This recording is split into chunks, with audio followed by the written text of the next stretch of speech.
Hi, everyone, and welcome to the third day of this symposium. Remember that we are live on the YouTube broadcast, and remember that we have a chat to ask speakers questions. Today, we have the privilege of being in the presence of Emeritus Professor Ágnes Nagy of the Department of the Theoretical Physics, University of Debrecen, Hungary, who has a talk about informational theoretical quantities in the thermodynamical transcription of the density functional theory. So please, Professor Ágnes, the microphone is yours. Thank you. I hope you can hear me. Yeah, I can hear you very well. Fine. Well, dear colleagues, it's a great pleasure to talk at this exciting symposium celebrating UAM. I'd like to thank the organizers for the invitation. I'm going to talk about information theoretical quantities in the thermodynamical transcription of density functional theory. First, I will summarize the Gauss-Berkovich part theory, emphasizing that the kinetic energy density and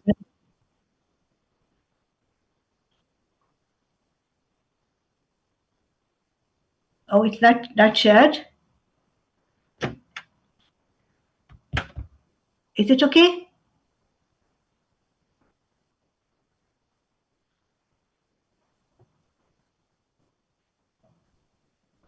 Okay, then I start again.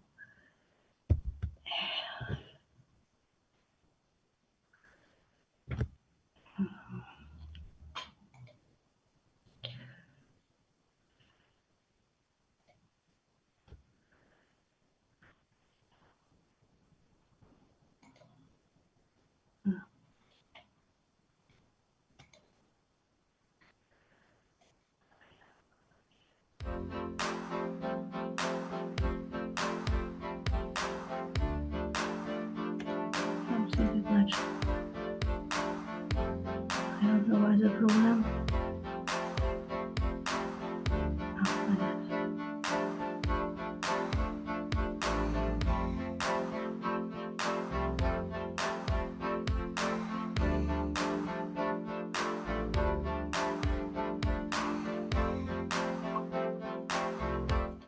Now you see it?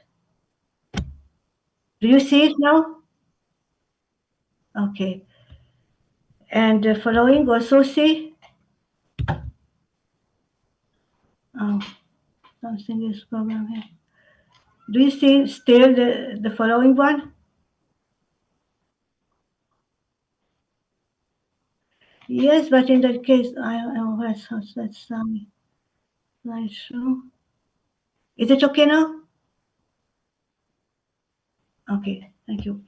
Now, I will emphasize that the kinetic energy density and therefore the local temperature are not unique.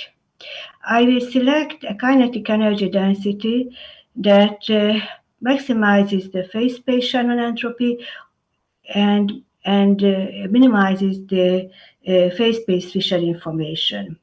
Finally, I will talk about relative range entropy, fidelity, and fidelity susceptibility.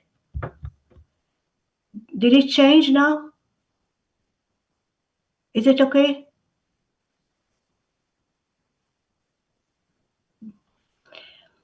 Yeah, it's okay. Okay. Now, yesterday, Shubin Liu has already mentioned the Gauss-Berkovich bar theory, so I will just shortly summarize that this fascinating theory they made a thermodynamical transcription of the density functional theory by selecting a distribution function that maximizes the phase space Shannon entropy S, with the constraints that the density and the kinetic energy density are kept fixed. The density is obtained by integrating the distribution function over the momentum space, and the kinetic energy density can be determined by integrating p squared over 2 times f over the momentum space. Now this variation leads to the local Maxwell-Boltzmann distribution function, where the position-dependent Lagrange multipliers alpha and beta ensure the insurance of the constraints that the density and the kinetic energy density are fixed.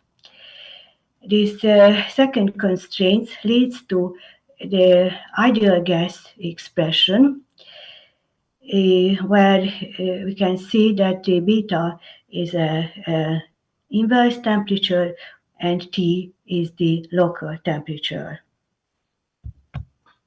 Now, substituting the Gauss-Berkovich-Pair distribution function into the Shannon entropy expression, we arrive at a well-known equation of the ideal gas theory, the second tetrode equation.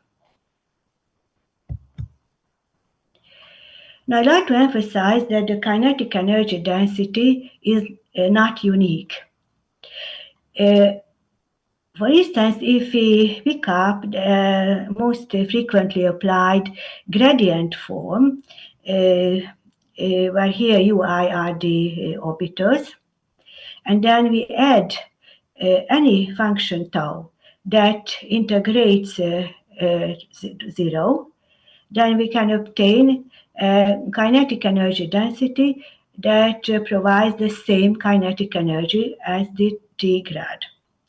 So we can apply, in principle, a lot of different kinetic energy densities. In this ambiguity in the selecting of the kinetic energy density leads to the fact that the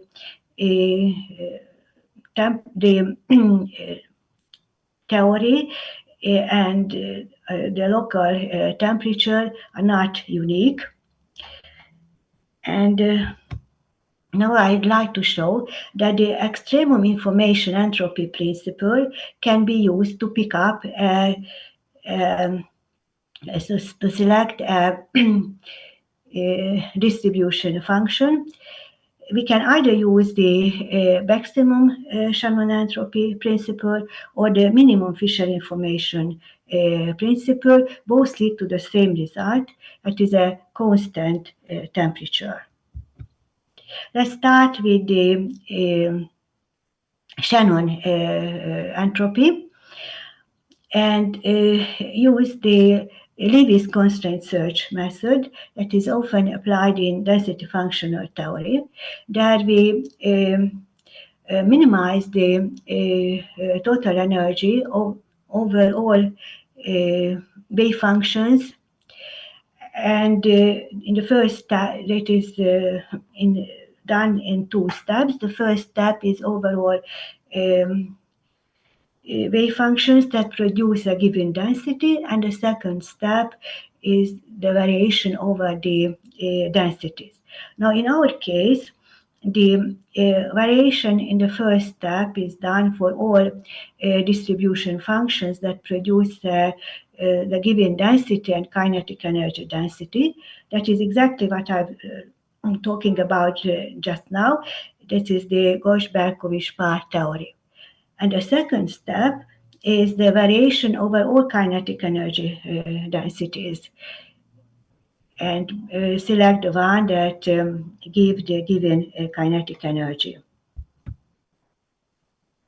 So this is our goal, to select that kinetic energy density that produces the maximum Shannon entropy with the constant that with the constraint that the T will be equal to the integral of the T gives us the kinetic energy. And everywhere and all the time the density is kept fixed, because we have a fixed system. And now it's done in 2 steps. The first step produces the Gauss-Berkovich-Pair theory, and now there will be a second step, variation over the kinetic energy density. So as I said, the first step in the Gauss-Berkovich part theory is to a local Maxwell-Boltzmann distribution function. And if we substitute it into the Shannon entropy expression, we obtain the second threshold formula in the first line. And in the second line, you see the constraint that is taken into account by a Lagrange multiplier zeta, which is a constant. Now the variation leads to the expression that the density, the kinetic energy density is proportional to the density because zeta is the constant. I forgot to tell that K is the Boltzmann constant. So that is the distribution function with constant inverse temperature here. The kinetic energy is proportional. The kinetic energy density is proportional to the density, and the temperature is proportional to the kinetic energy. Now, I show that we arrive at the same result if we use the Fisher information extremum principle. Fisher information measures the information that we can obtain for the parameter theta of the distribution function G. This is the definition expression. And now I will use the normalized Gauss-Berkovich power distribution function, which is divided by n, because here in the Fisher information expression, the normalized distribution function is used, while in the GBP theory, the distribution function is normalized to n, the number of electrons. Now, if we substitute this expression into the Fisher information expression, then arrive this very simple formula that we can express either with the inverse temperature, or we can express it by the kinetic energy density. And now we want to find that kinetic energy density that gives a minimum Fisher information with the constraint that the kinetic energy is kept fixed. So this constraint is taken into account by a Lagrange multiplier psi here. And the variation, you can easily see, leads again to the result that the kinetic energy density is proportional to the density, and the temperature and the inverse temperature are constant. Because of the constancy of the inverse temperature, we obtain a very simple relationship between the Fisher information and the kinetic energy. In the original Gauss-Berkovich power theory, the non-interacting kinetic energy, that is the quantum system, was applied. However, as you can see, the derivation is valid also in the true interacting system. So we can derive a similar expression for the same expression for the true kinetic energy. Certainly, the Fisher information will be different from the one we can obtain in the quantum system.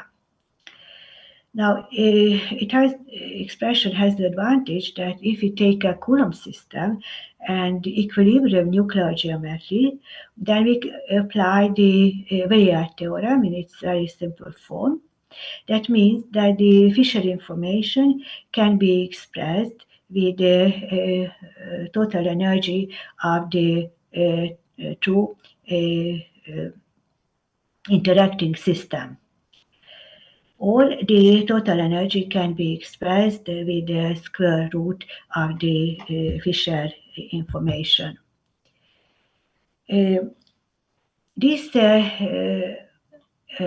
result is valid not only for the ground state, but for excited states as well. Density functional theory was formalized originally for the ground state.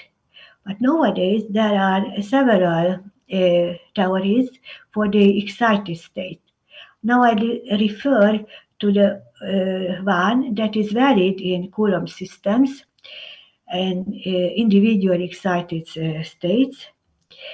And it is a universal theory that is valid for both the ground and any excited state.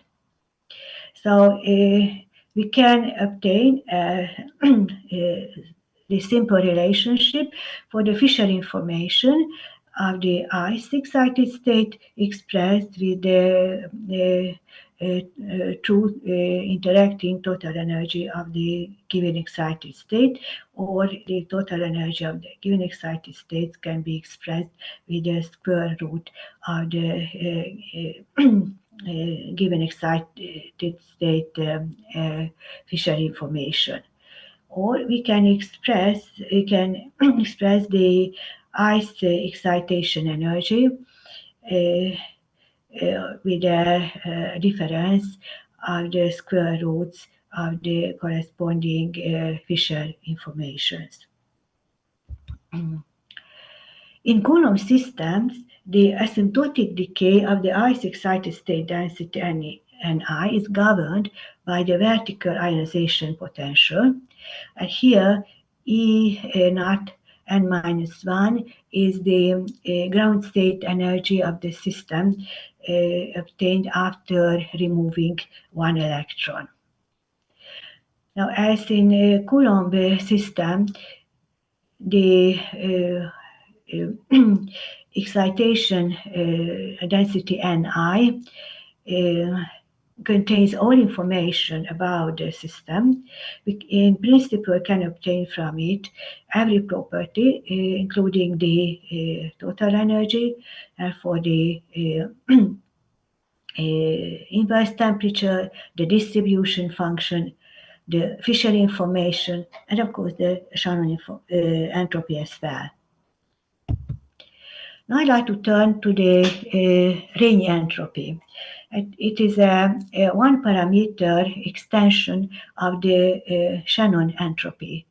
It was invented by the great Hungarian mathematician Alfred Rényi. This expression contains a parameter Q, which is a positive real number. Obviously, it cannot be equal to 1, but the limit when Q tends to 1 exists and yields the Shannon entropy. The relative Rényi entropy was also defined by Alfred Rényi. It measures the deviation of a function f from a reference distribution function fref. Again, the limit when Q tends to 1 generates the relative or Kullback-Leibler or cross entropy with this well-known expression.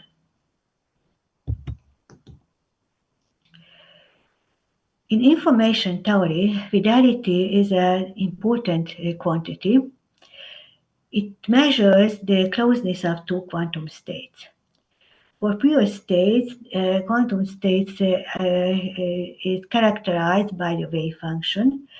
So fidelity is defined by the two wave functions psi and phi by their overlap. If the two wave functions are the same, then this overlap is equal to 1 and the fidelity is 1.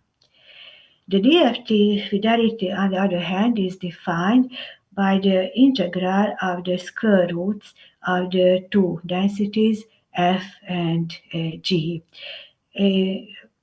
Obviously, again, if the two functions are the same, these quantities equal to 1, because here these densities are normalized to 1. Let us consider distribution functions that depend on parameter theta, and take two functions f theta and f theta plus delta theta, and then expand this f theta plus delta theta around f theta, and substitute it to the expression of the fidelity. Then we obtain an expansion where the first term is 1.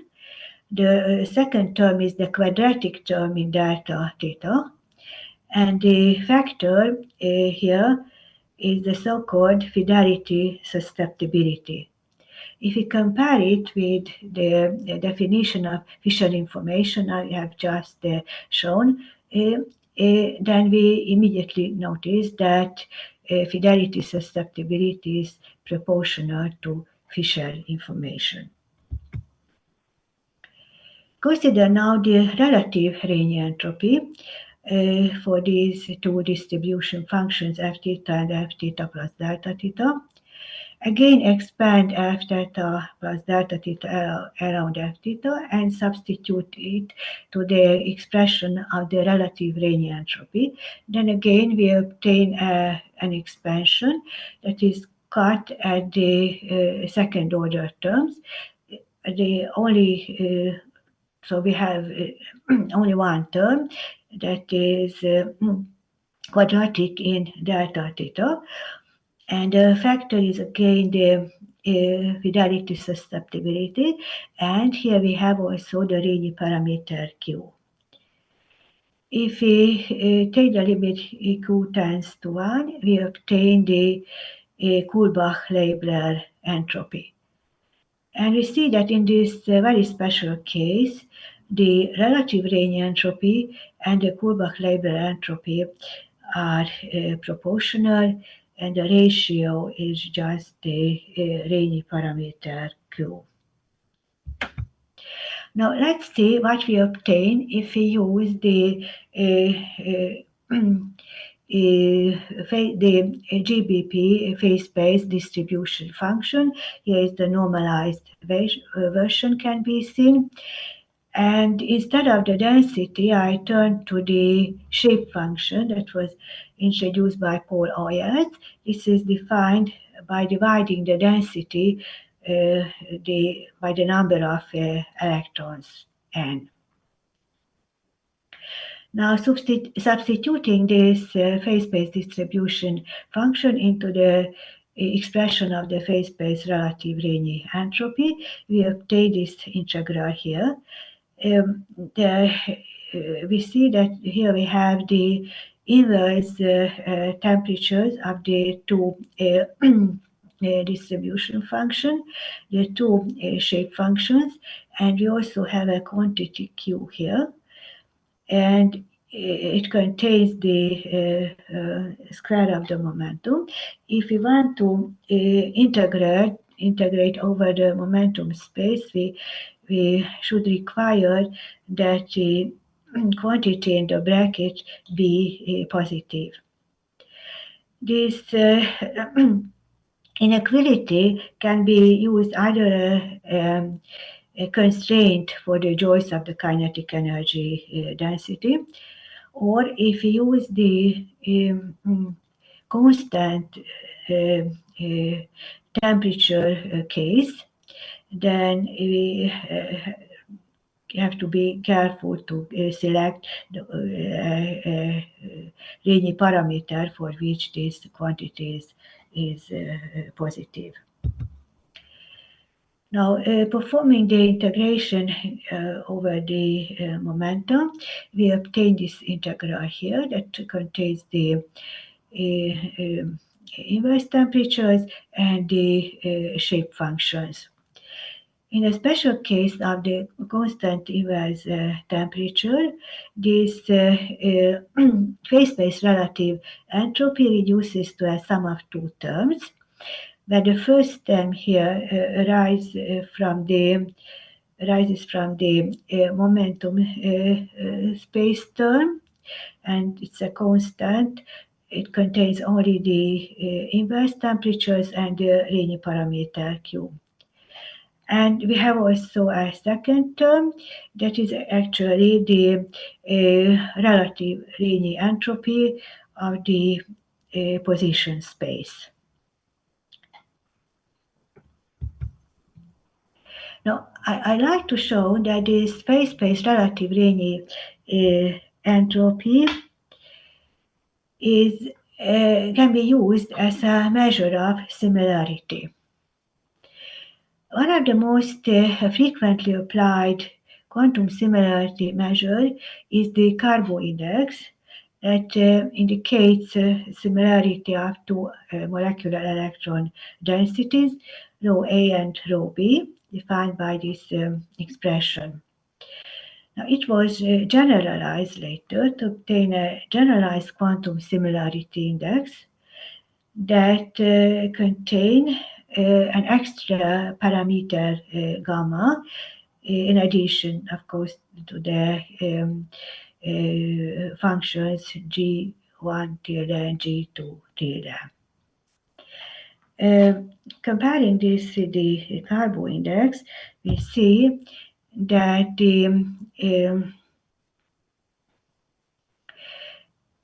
this relative index, this generalized index, provides the Carbo index if gamma equals 2, and if we take the case when gamma equals 1, we obtain the fidelity.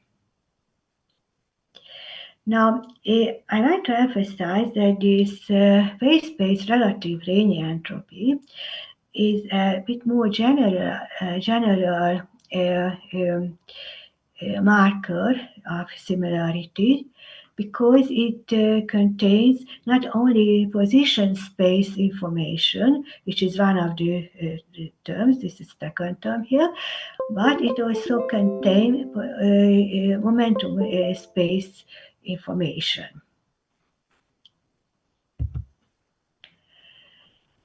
Now, if we take the case when the two states have the same energy, for example, we take a degenerate case, then the phase-space relative Rényi entropy is reduced to the position space relative entropy, because in that case the temperatures are the same and the first term disappears. Another special case is when the two densities are equal, and in that case only the first term, the one coming from the momentum space, remains, and the position space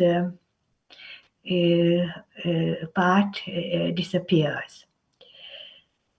This case can be seen, for example, if you want to compare systems of true interacting and non-interacting quantum systems. In this case, the densities are the same by definition, and then the position space relative entropy disappears. This is the case when that you cannot compare in the other similarity measures.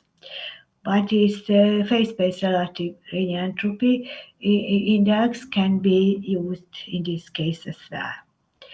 I'd like to show an example for this. Morrison and Zhao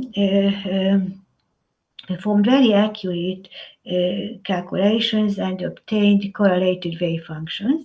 From that, calculated the densities, and inverting the quantum equations obtain the solutions of the constant equations, orbitals, kinetic energy, and so on.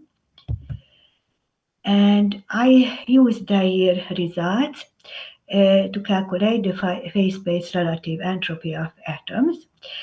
And you can see these results plotted in this figure when the phase-space relative entropy is shown against the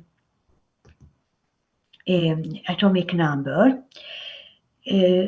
As the difference is very small because the two systems are not very much different. I mean, the interacting and a non-interacting system. The relative range entropy is very small. That's why it is multiplied by 10 to 5 that we can see the difference better.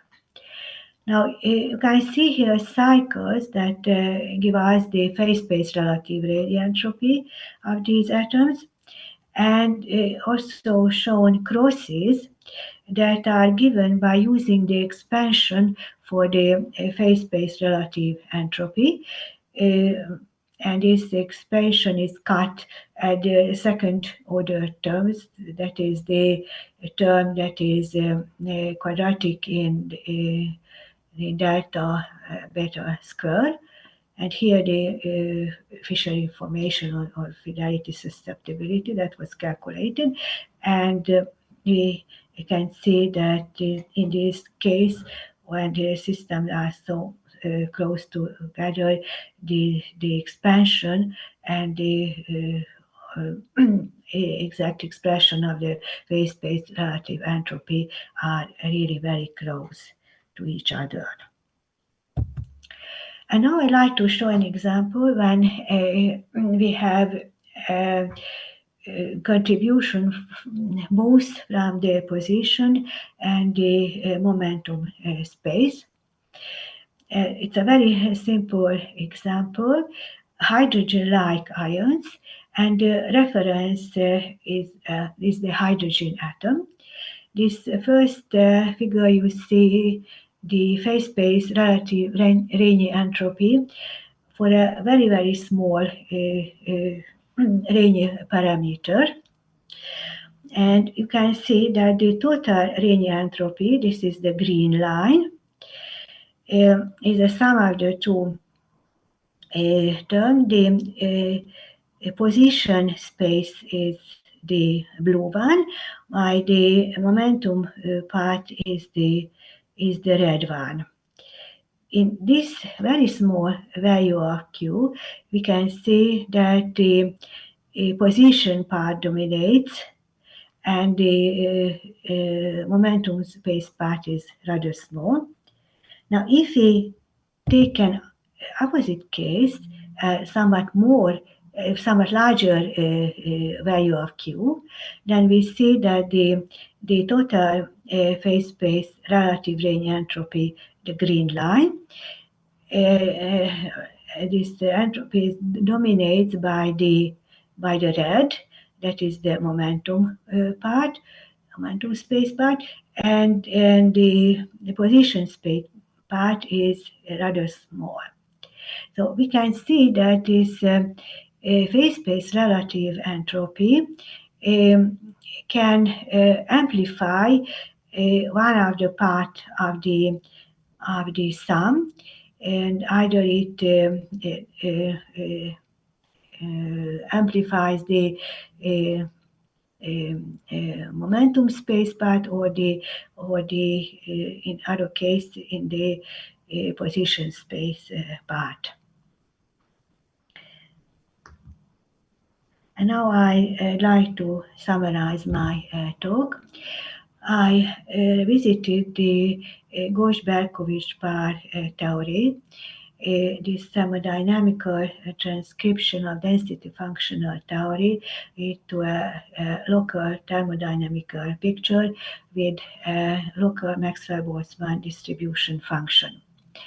Because of the fact that the kinetic energy is not unique, for different kind of kinetic energies, we can obtain different local thermodynamics. we can select that kinetic energy density that extremizes either the phase space Shannon entropy or the phase space Fisher information. This extremum is reached with the constant temperature with the corresponding Maxwell-Boltzmann distribution function, where the temperature is proportional to the kinetic energy, and the kinetic energy density is proportional to the electron density. You guys have seen that in Coulomb system there is a very simple relation between the total energy and the phase space Fisher information. And finally, I argued that this phase space relative range entropy can be used as a marker of similarity, which is a more general one than those used only the position space information. And I'd like to thank your kind attention.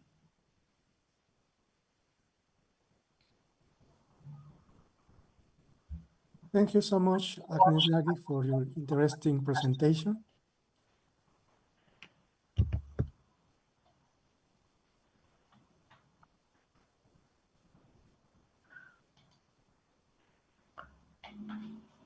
And now we can pass to Ángel Ricardo Plastino. He's here.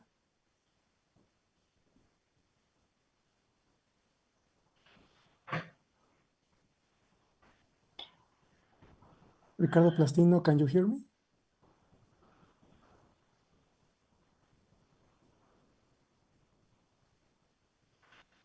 I don't know if it's possible to share your screen.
Now we pass to our guest speaker, has dedicated his career to studying the effects of theoretical physics in different fields. Welcome, Ángel Ricardo Plastino, of the Universidad Nacional del Noroeste de la Provincia de Buenos Aires, Argentina, who has a talk about dynamical paths to the density optimizing element C statistical measures of complexity. So please go ahead. Okay, good day, everybody. Today, I will talk about the LMC statistical measures of complexity that have been applied by researchers in physics and other areas to the study of diverse problems, leading to a research literature of considerable size. Now, in spite of the intriguing results reported in those studies, various fundamental issues regarding the LMC measures remain unaddressed. It seems timely, 30 years after the original LMS proposal, to reconsider its foundations. We shall discuss various basic aspects of the LMC measures, including some exploratory steps regarding possible dynamical mechanisms leading to probability densities optimizing the measures. To a large extent, the talk will be a kind of informal recap of the history of the LMC measures during the last 30 years, a review of some of its most important properties. I will point out some fundamental issues that are still in need of more exploration or of clarification. And towards the end, I also will give some explain some exploratory steps toward the problem of the origin of distributions probability densities that optimize the LMC measures. So let us start with the story. These LMC measures are measures of complexity that follow a general pattern. And the first proposal for this kind of statistical measures of complexity was advanced by López Ruiz, Mancini, and Calvet in a paper that by now is quite famous. Is this paper published in Physics Letters A in 1995, that is 30 years ago. The basic idea proposed by López Ruiz, Mancini, and Calvet is to assign a measure of complexity to a discrete probability distribution. So let's P1, P2, Pn represent a discrete normalized probability distribution. And so the complexity measure proposed by LMC has the form C times H times D, C equal to H times D, where H represents the Shannon entropy of the probability distribution, and D represents what they call disequilibrium, given by the expression shown here, which represents a measure of the departure of the probability distribution P sub I from the uniform probability distribution. The main idea, the main motivation behind this definition of a complexity measure is the basic intuition shared by most scientists interested in the problem of complexity in natural sciences. As I said, the main intuition, which is that complexity vanishes or or it is has a very low value in systems that have high degrees of order or high degrees of disorder. So in those extreme situations, complexity is regarded to be low or vanishing. On the other hand, it's supposed that complexity adopts its maximum value in somewhere in between those extreme regimes. So it is easy to see from the definition of the first version of the LMC complexity measure, C, it is easy to see that it satisfies this basic notion because it vanishes for a uniform probability distribution because the quantity D, the disequilibrium, vanishes in that case. And on the other hand, it vanishes for a highly ordered state, which in terms of a probability distribution would correspond to the case of certainty when one probability is equal to 1 and the rest equal to 0. In that case, the Shannon entropy vanishes, and then again, the complexity vanishes. So it vanishes in both extreme situations, total order and total disorder. So this was the main idea behind the LMC original proposal in 1995. So in this paper, the authors proposed advanced this basic idea and provided an illustration. They considered the logistic map, constructed the probability distribution based on the dynamics of the logistics map, evaluated the measure of complexity, and showed that the complexity, according to this measure, adopted its maximum value at the critical point corresponding to the onset of chaos, which is a situation that is consistent with the idea of maximum complexity. So at least in that particular illustration that they provided in 1995, the measure seems to make sense. Now, it would be nice to put this work, this initial proposal by LMC within a more general context of the history of the development of the area of science devoted to complex systems. In particularly the history of physicists addressing the problem of complex systems. So here I will provide a brief sketch, very extremely simplified, and it's my personal version of the history of this field. This brief sketch, which may not be shared by other scientists, but I think that roughly it represents what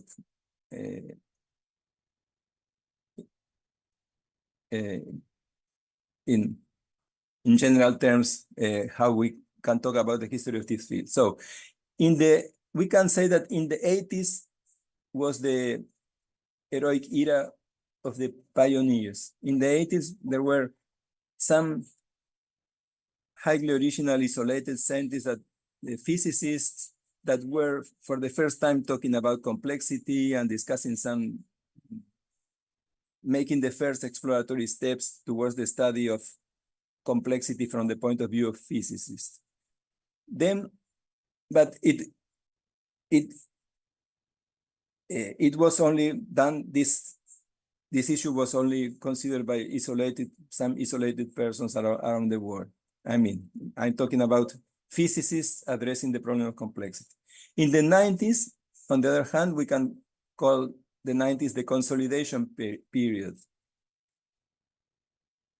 If some of you are old enough to have been around the 90s, maybe you remember that in the 90s, the word complexity and physics of complexity started to circulate, and more people were attracted to the field, but still cautiously. Then, from 2000 onwards, the field of complex systems, in particularly the field of physicists addressing complex systems, expanded dramatically and became a worldwide adventure. It is interesting to consider why did the field explode in the early 21st century. Well, I think that the main reason was computers and the internet. That is access to computing power, cheap and powerful computing power, and to massive amounts of data. Then, within that, within the context of that simplified scheme of the history of the science of complex systems, we can consider one example of a paper from the era of the pioneers from the 80s, and in particular, a paper that addressed the problem of the quantitative assessment of the amount of complexity of a system or process.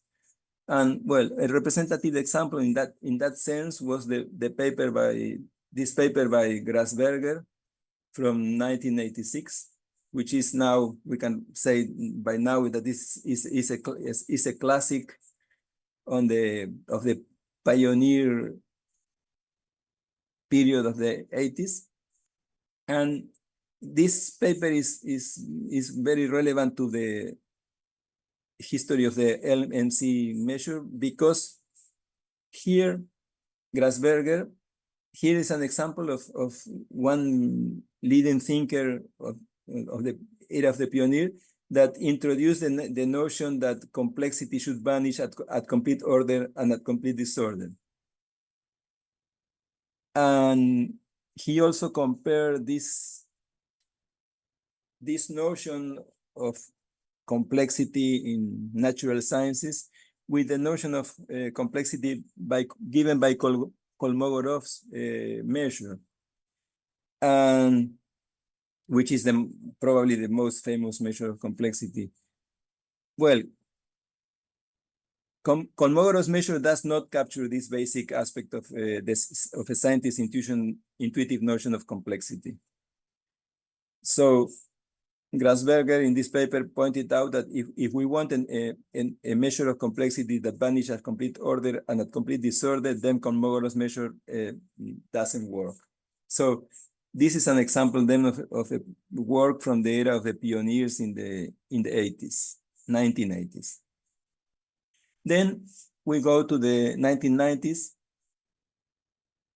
which were the physics of complex systems,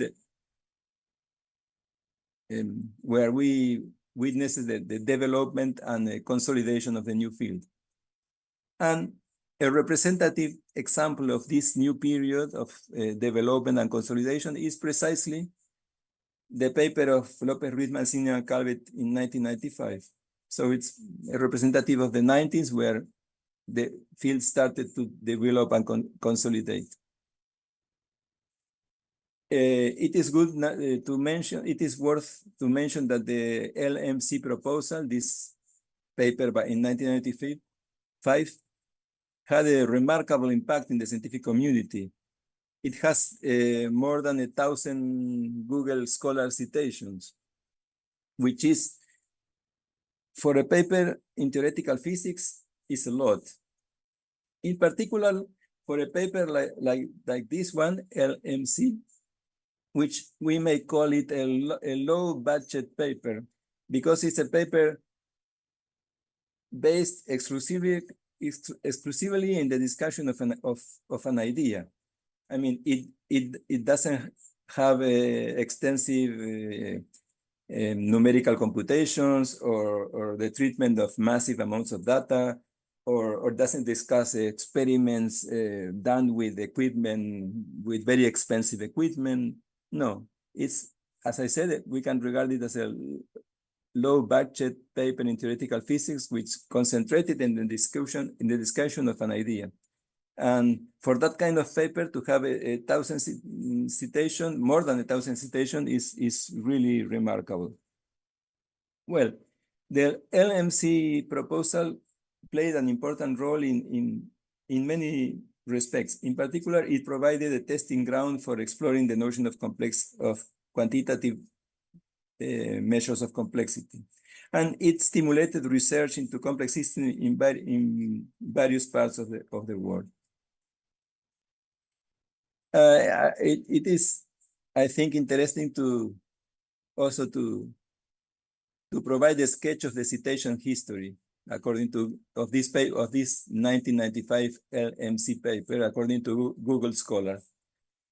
In the period 1995 2023, it had more than 1,000 situations. In the 2 years, 2022, 2023, has 140 citations.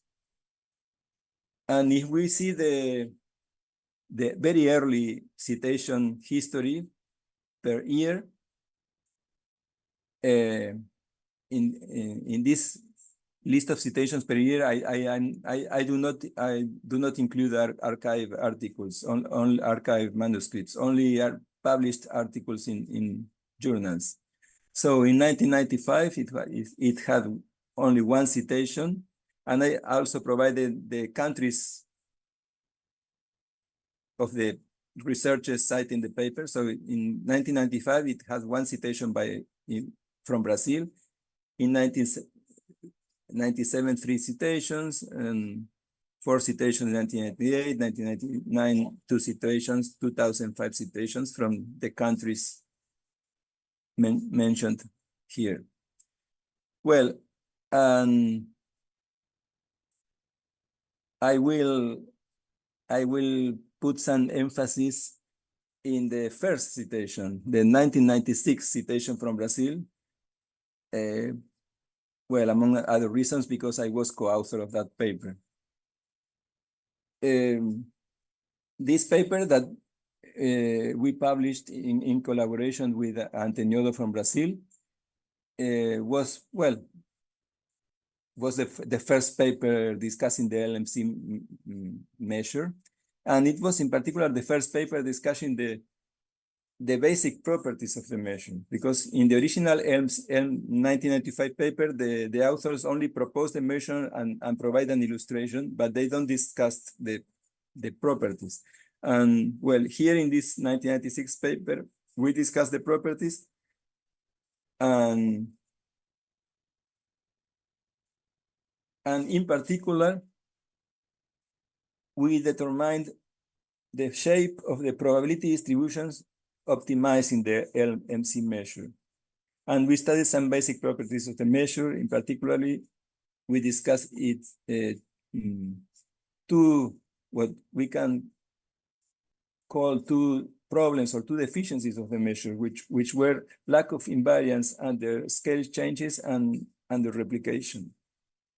By pointing out some fundamental problems of the original LMC proposal, this AP 1996 paper contributed to establish the agenda regarding research on the fundamental properties of LMC-like measures of complexity, the fundamental properties that these kind of measures should have. Other researchers, including the LMC themselves, addressed these issues and proposed new versions of the LMC measure.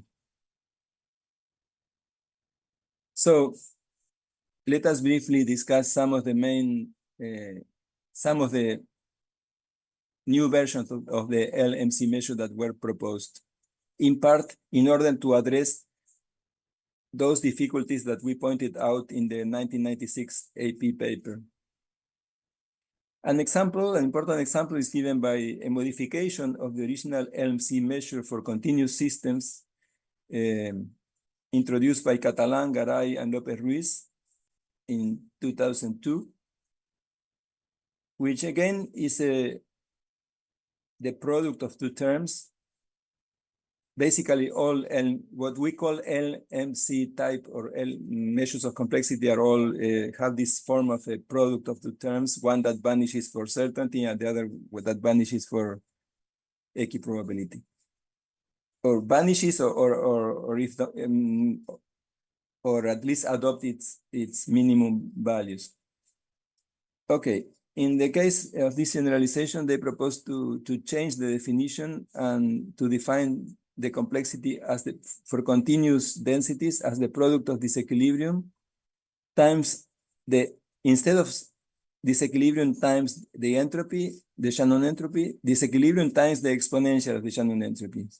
And it's very interesting that this simple modification of the definition, that is to put instead of h, x of h, was enough to solve some of the basic problems of the original version of the LMC measure.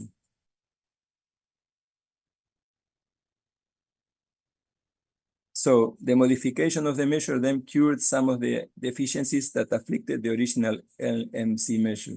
The new measure is invariant under rescaling transformations and also invariant under a particular interpretation of replication. I will come back later to this problem of replication and why I'm saying that this new version is invariant under a particular interpretation of replication.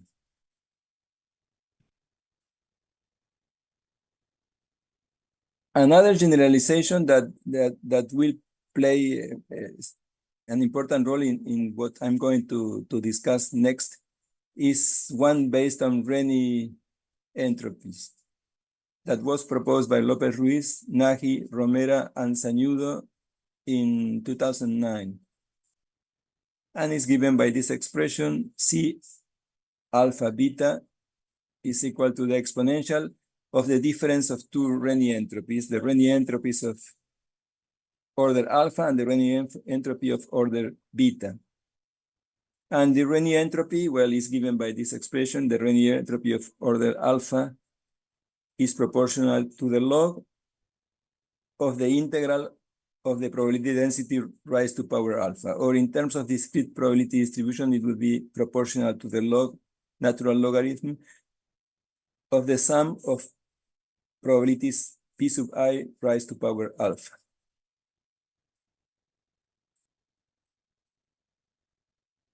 Sorry, there is a mistake in this equation. In the definition of the Renyi entropy, it should be, no, it's okay. See, yes, alpha larger than 0. No, sorry, it's okay, it's okay. These Renyi entropies are well known and very useful in many applications, and include as a particular instance the Shannon entropy. In the limit of alpha, the order of the entropy going to 1, we recover the Shannon entropy. So we see that this definition by Lopez Ruiz, Nagy, Romera, and Sañudo is a biparametric family of entropic measures, because it depends on the two parameters alpha and beta, which are the orders of the two Renyi entropies involved in the definition.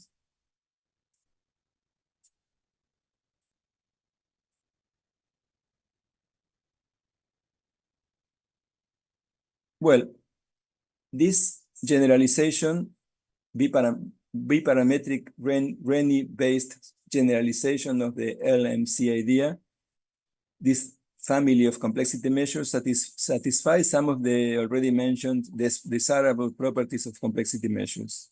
In particular, these complexity measures comply with invariance under rescaling transformation, and they also comply with invariance under at least one interpretation of replication. And the formulation in terms of Renyi entropy is very nice because it makes the validity of this property especially transparent. I'm not going to go into the technical details, but if on the basis of the properties of the Renyi entropy, it becomes very transparent why this family of measures satisfy those nice properties. And these C alpha beta measures, moreover, are particularly interesting because they comply with another fundamental requirement that has been largely overlooked in the literature concerning the LMC measures. And this requirement is composability. We didn't consider the problem of composability in our paper of 1996, and most researchers of this LMC approach to complexity measures have not in most papers dealing with the basic properties of LMC measures, composability is not discussed. So I think that it is today is a good opportunity to emphasize this concept of composability in connection with the LMC measures of complexity. So let's go to the problem, to the notion then of composability. The basic idea is the following. Composability of complexity measures means that for two statistically independent systems A and B, the total complexity when one regards them as a single system, let's denote it A plus B, has to depend only on the individual complexities of A and B. That is, in other words, we have two statistically independent systems, A and B. So each one has its own complexity. Say C of A, the complexity of A, and C of B, the complexity of B. But these two systems that are completely independent, we can regard them as a single system, as a single composite system, and it has to have its own complexity. So the idea of composability is that the complexity of both systems, when they are jointly regarded as a single entity, should be a function only of the individual complexities of A and B. It should not depend on any other detail of A or either B, only of their complexity. That means, in terms of mathematically, that we should have an equation like the one shown here in the picture, which is that C of A plus B should be equal to some function phi evaluated on C of A and C of B.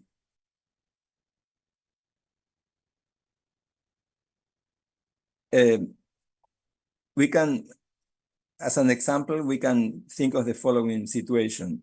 If one has a system A here on Earth and another totally independent system B in the galaxy Andromeda, one should be able to determine the total complexity of A plus B just from knowing the complexity of A and the complexity of B. So this is the basic notion of composability. And it's not a trivial notion because, as we are going to see next, some of the LMC measures, in particular the original 1995 one, do not satisfy this property of composability, and that leads to some paradoxical situations, as we shall see. But before that, it's good to say something about the notion of composability for entropies, not for complexity measures now, but for entropies. In the case of entropies, composability has been discussed a lot in the literature, and it is regarded as a very important property of entropic or information measures. As an example, you can take a look to this paper by Enciso and Tempesta and references therein. So for entropies, the idea of composability is the same. If we have two statistically independent systems A plus B, and we regard them jointly as a single system, then the entropy of A plus B should be a function of the entropy of A and the entropy of B, and nothing else. And as I said, composability plays an important role in connection with entropic measure. It's a very strong property. It imposes strong constraints on the allowed forms for entropies. Within the general family of entropies, entropic functionals that have the form shown here, that is a function f evaluated on the sum of a function h evaluated in each probability. This is a very general form of an entropic functional. Most entropic functional discussed in the literature has this general, are particular instances of the general form. For instance, obviously Shannon,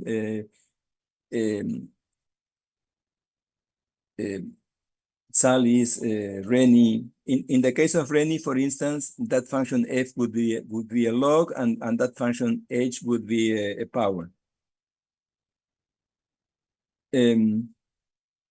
Well, one more comment is that if that function f is the identity function, that is, if we don't have f, if we only have the sum over I of the function h evaluated in pi, then that particularly family of entropies are called trace form entropies. Okay, but then going back to the general situation, within this general form of entropic functionals, it is possible to prove that the only ones complying with composability are those of the form f, a function f evaluated on the sum of a power of the probabilities. That is, a function f evaluated on the sum of pi raised to a power alpha. Those are the only entropies within this general family. Those are the only ones that satisfies composability. And so paradigmatic examples of entropies complying with composability are the following. The Rennie entropy. The Rennie entropy is the most general additive entropy, and additivity is obviously a particular form of composability, because additivity means that S of A plus B, when A and B are statistically independent, Fs of A plus B is equal to S of A plus S of B. Is obvious, which is obviously a composability law, because we here see in a very simple way that the entropy of A plus B is a function of the entropy of A and the entropy of B. In this case, a very simple function, just the sum of them. Sally's entropy is another paradigmatic example of a composable entropy. Actually, it can be proved that that Sally's entropy is the most general composable trace form entropy. So in this sense, Sally's entropy is canonical. It's because it's the only entropy that is at the same time composable and trace form. In the case of Sally's entropy, the composability law is a bit more complicated. We have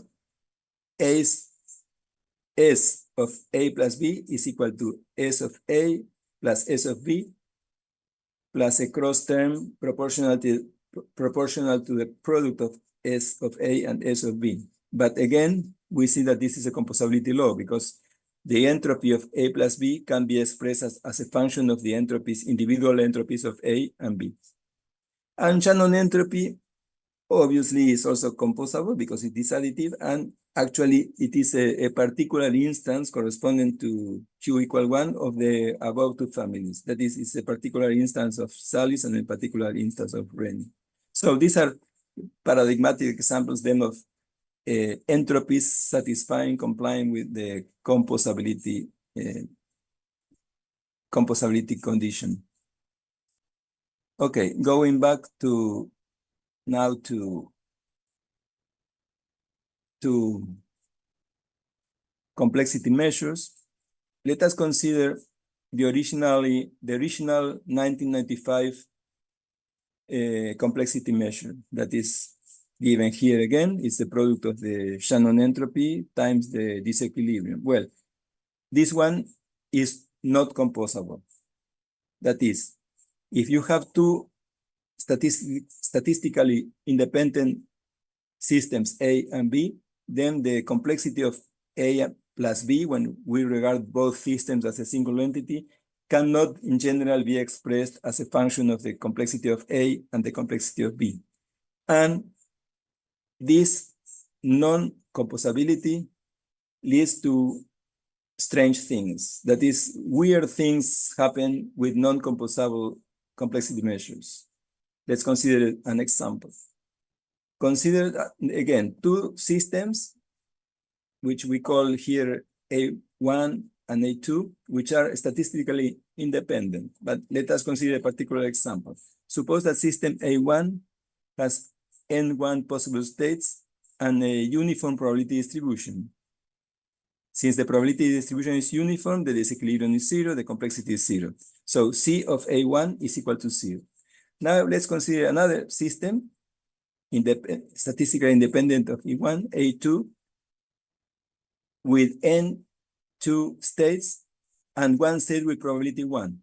So the complexity of A2 is also zero, because in this case, for A2, the Shannon entropy vanishes and then the complexity vanishes. So we have, say, C, complexity of E1 equal to 0.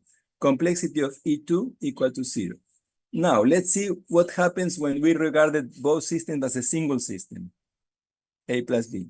Then we have the total number of possible states of A plus B is equal to N1 times M2, because the total possible number of possible states of A plus B is the Cartesian product of that is, the set of states of possible states of A plus B is the Cartesian product of the set of states of A and the set of states of B. So the total number of possible states is N1 plus N2. And the probability distribution of system A plus B, well, is going to be the product of the probability distributions associated with A1 and A2.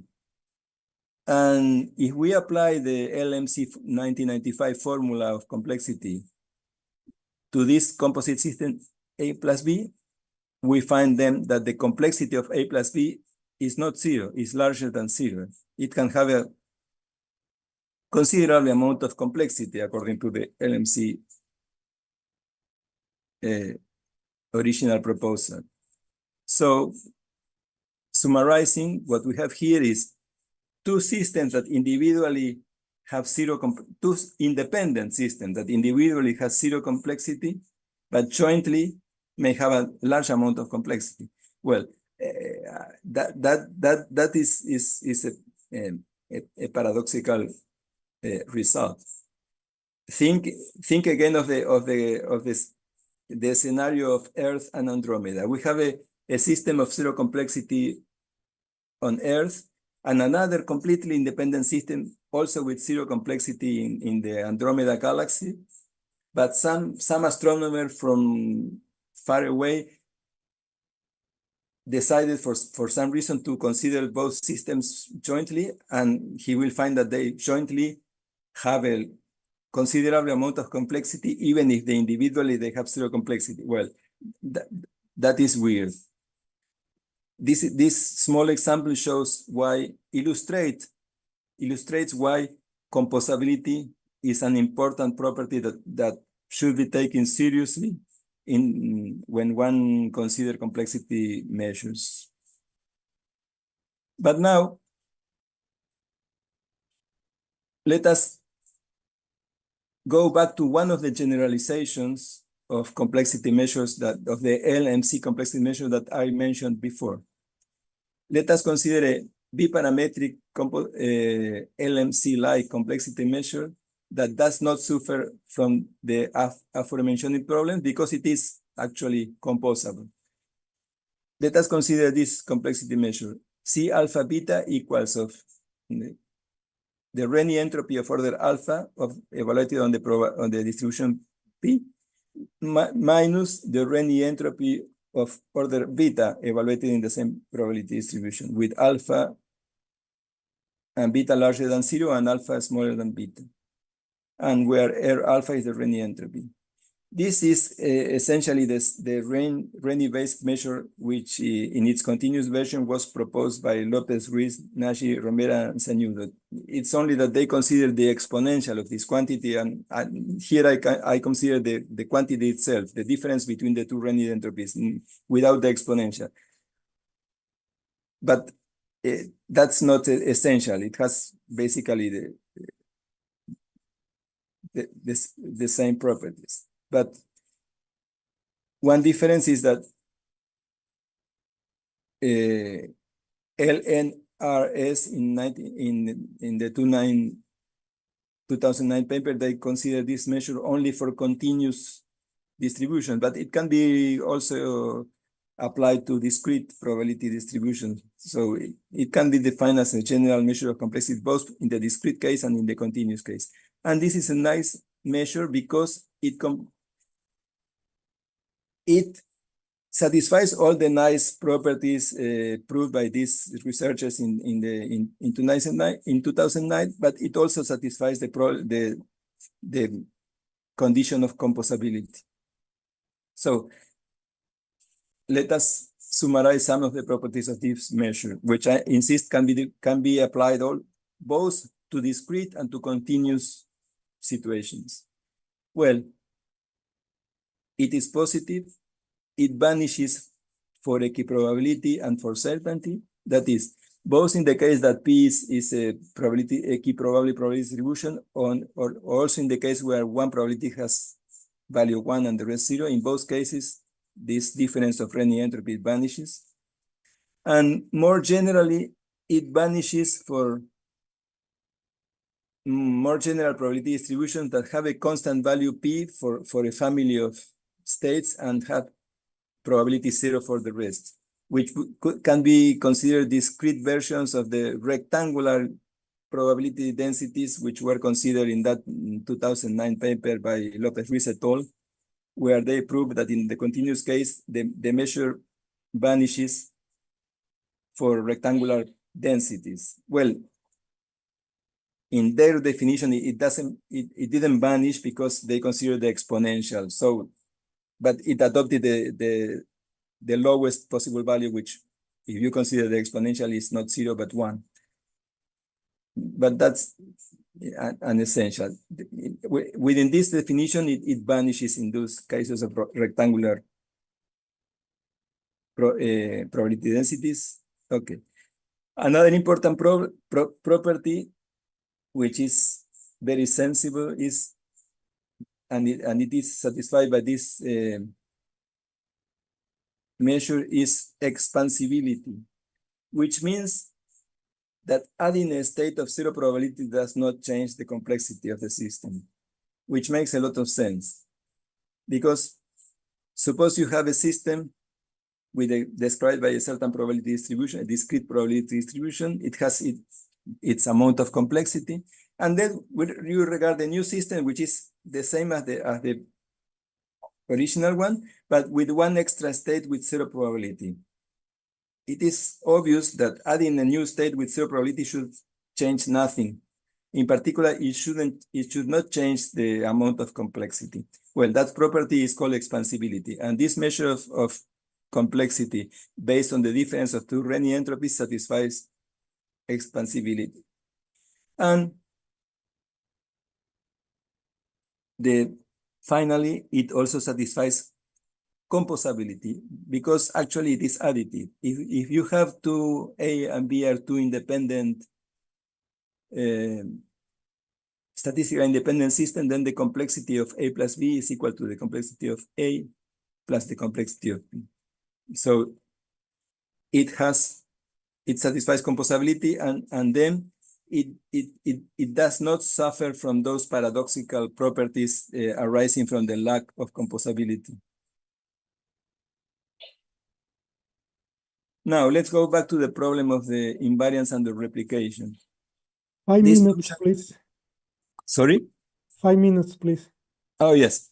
Well, this notion of invariant and the replication was proposed by Lloyd and Pagels in 1988. And the notion this LP notion is not actually the same as the notion discussed by Lopez Ruiz, Nagy, Romero, and Sañudo in 2009. This measure based on difference of Renyi entropy satisfies the Lopez Ruiz, Nagy, Romero, Sañudo, LN notion of replication, but not the invariance proposed by LP. The invariance proposed by LP would require that if you have two identical independent systems, the complexity of A plus A equal to the complexity of A, which is not the case. It seems difficult to reconcile composability with LP invariance and the replication. So here, this is an open issue. Either we give up the recurrence of LP invariance under replication, or we should contemplate the possibility that the idea of assigning a measure of complexity to probability distribution might be intrinsically problematic. Okay, but that's an open issue. Well, as I said, the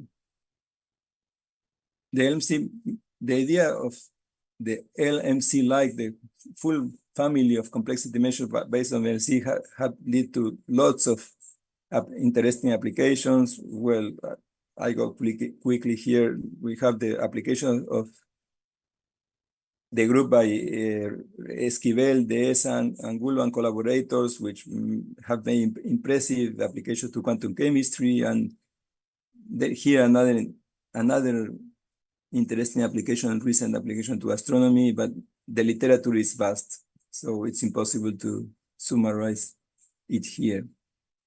Now, in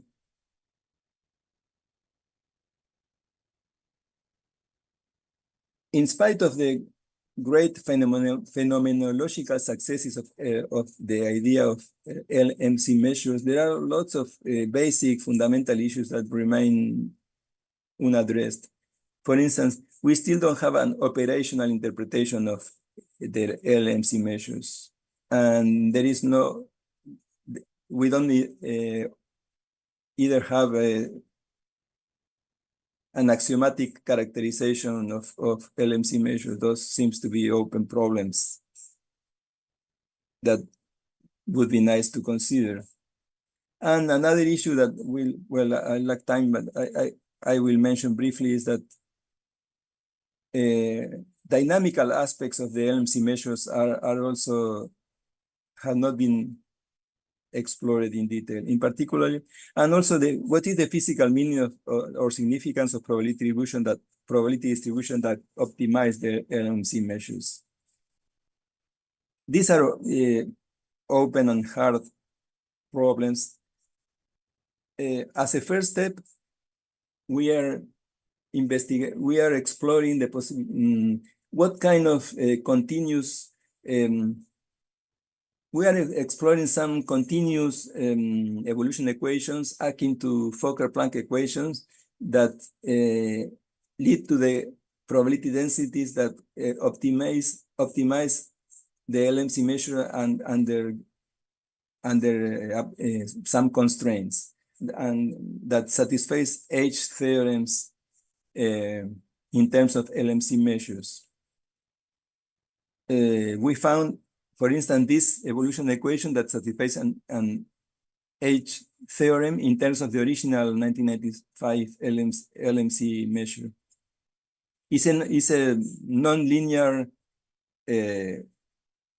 Fokker-Planck-like equation, which, as I said, satisfies an H theorem in terms of the LMC measure, and that shares some interesting properties with other evolution equations that have been studied in the literature. For instance, it has global regulation that is similar to the property of an equation that we studied in 2007 with Troncoso, Fierro, Kurilev, in connection with a model of population dynamics in biology. And another interesting feature is that it combines two types of diffusion. linear and nonlinear diffusion, and that is similar to an equation that was studied by Andrade et al. But okay, this is an open problem and work in progress. And so, summarizing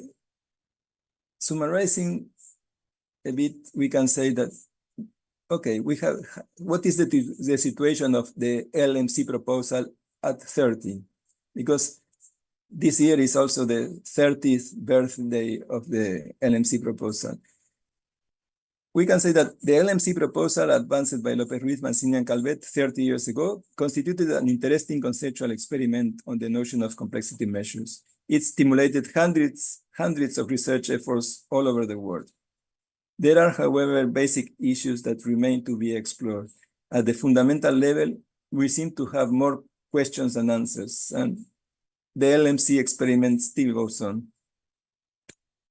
And thanks everybody for your attention.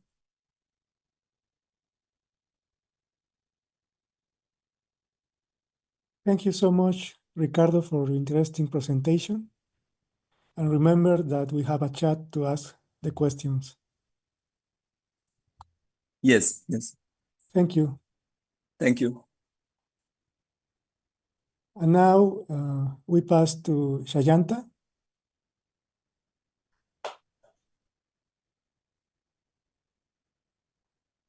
Yeah, am I audible? Okay, you can share your screen, please. I can hear you. Let me. Okay, I see you. You can see the screen? Yeah, I can see your screen. Fine, so let me. You can Should I share start your my talk? complete. You can share your complete screen, please. Yeah, sure. Thank you.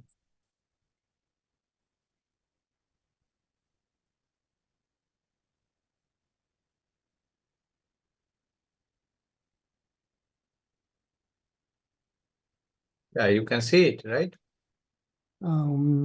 Yeah. Yeah, I can see you. Well, now Jayanta Saha of the Department of Physics, Alia University, India, will be sharing this talk about few-electron confined quantum systems, precise structural and quantum information theoretic measures. So please go ahead. Thank you, Professor Salza, for the introduction. And so, as the name suggests, I will talk about the few-electron confined quantum system, precise structural and quantum information theoretic measures. Fine. So I feel happy to be here and thank the organizer for inviting me, because I think this is a very important conference at the juncture of this very important year, which is United Nations proclaimed as the International Year of Quantum Science and Technology, to celebrate the 100 years of the famous Heisenberg matrix mechanics. Okay. So, but to start with, I should say that I am from the part of the India, which is called Kolkata, and it is sometimes usually said as the city of joy, because you can see there are many. It is the city of joy because of its people, its culture, its rich heritage, and you can see some of the very important monuments, museums, the churches that has been built during the colonial era, and also the second Howrah Bridge, which is the modern version of the initial Howrah Bridge, and the two of the very famous transport mechanisms of the yellow taxi and the trams over here, which is about to extinct because of this evolution of the transportation structure. Okay, it is not only the city of joy, but it is also the hub of knowledge, because of many important scientists are worked. Since the invention of this quantum mechanics, you can see these.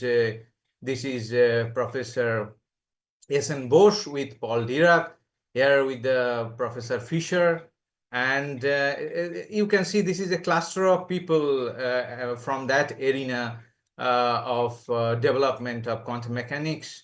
You can see these Professor J.C. Bose with M.N. Saha, S.N. Bose, and many other people around them. And these two laboratories are the Khoira laboratories in the Calcutta University, which is one of the oldest university in Kolkata. And many of the important science has been invented and nurtured. And you can see this is in the Google map. This is the position of the University of Kolkata, built in this colonial period. But even before, we have an institute which is called Alia Madrasa College, and this was actually in the central part of the Kolkata. And that Madrasa College has, even before this Calcutta University, at least 80 years before. And then very recently, I should not say very recently, because it is in around 2009, that college has been promoted to a full-fledged university with 3 campuses around Kolkata, which is near about 80 kilometers away from the University of Kolkata, and it is built. The main campus of it is built in the eastern part of Kolkata. And there are two other campuses, one in the central part, which is the Heritage Building, and also one of the city campus, which is around the southern part of the Kolkata, which is called the Park Circus. Okay, so this is the Calcutta University Newtown campus. It is quite new. And in the second floor, we have a full-fledged atomic, molecular, and optical physics group, led by myself and Dr. Mahbud Hossain. And we have a very interesting and a big bunch of scholars. You can see in the second row, we have Rohit, Anjan, Aparajita, and Shantanu. They have already completed their PhD and in postdoc or lecture in some colleges. Anjan is in Taiwan. Aparajita will soon join in Durham University. Shantanu will be in Mexico in few days, and Rejak and Shamim is about to complete their doctoral work. Rakiba, Kostov, and Jalal is in the verge of their journey in doctoral procedure. Okay, so the next is I should acknowledge my collaborators around the world, as well as from India. Especially Dr. Sukumoy Bhattacharya, Sayantan Datto, Professor Amlan Roy, and my supervisors, Tapan Mukherjee, Prashant Mukherjee. And of course, I am indebted to Professor Kalidas Sen, who is in contact with us, and we are very intensely collaborating. And some of the results we will show, which is done in collaboration with Professor Sen. And of course, we have Caesars, Martinez Flores, Marius Pollock, Premsla Kostic from Poland, and then Pedro and Jose Paulo from Portugal, and Professor Henry Wittek from Taiwan. And I should acknowledge also my funding agencies from India. With this, I should start my technical talk. And as the name suggests, I shall talk about the few-electron system, the basic of the two-body, you know. And then this two-body system structure, the way we handle it, can be easily manipulated for the studies of, I should say, this alkali atom. The typical example is here, where we consider the core electrons, and it is interacting with the valence. So it is effectively becoming a two-body problem once you represent the core to valence interaction by a pseudo potential. And at the same time, we are very precisely considering the structures of these three-body systems, and from the structure, or knowing the wave function, we can calculate the density and some of the interesting information theoretic measures. Okay. So this is basically the plan of talk. I have discussed, I will discuss some of the very recent advancement in the field. And one is the first of the hydrogen atom and the double barrier repulsive potential. Then I shall talk about some important features of two photon transitions in helium-like systems.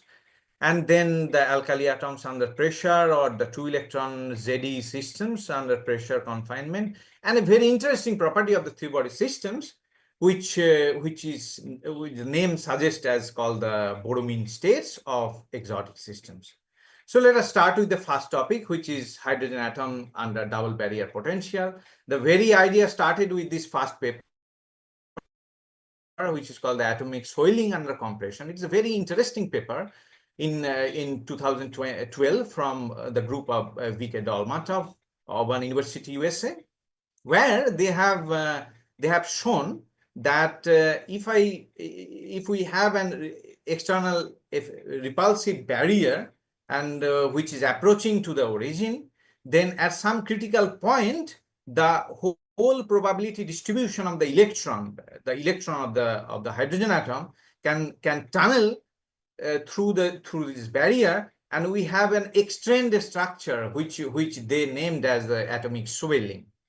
Okay, so from that idea, we put the problem in this way, that once the whole probability distribution is swelled from the first barrier. Now, if we put the second barrier at some point, then what happens if we now make a dynamics of the second barrier through the coordinate scale?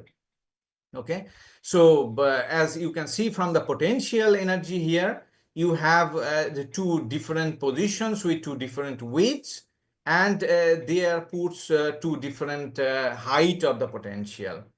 Okay, and it is perfectly penetrable. You can see that the potentials are not going to infinity, so the things can tunnel through both the barriers and so on and so forth.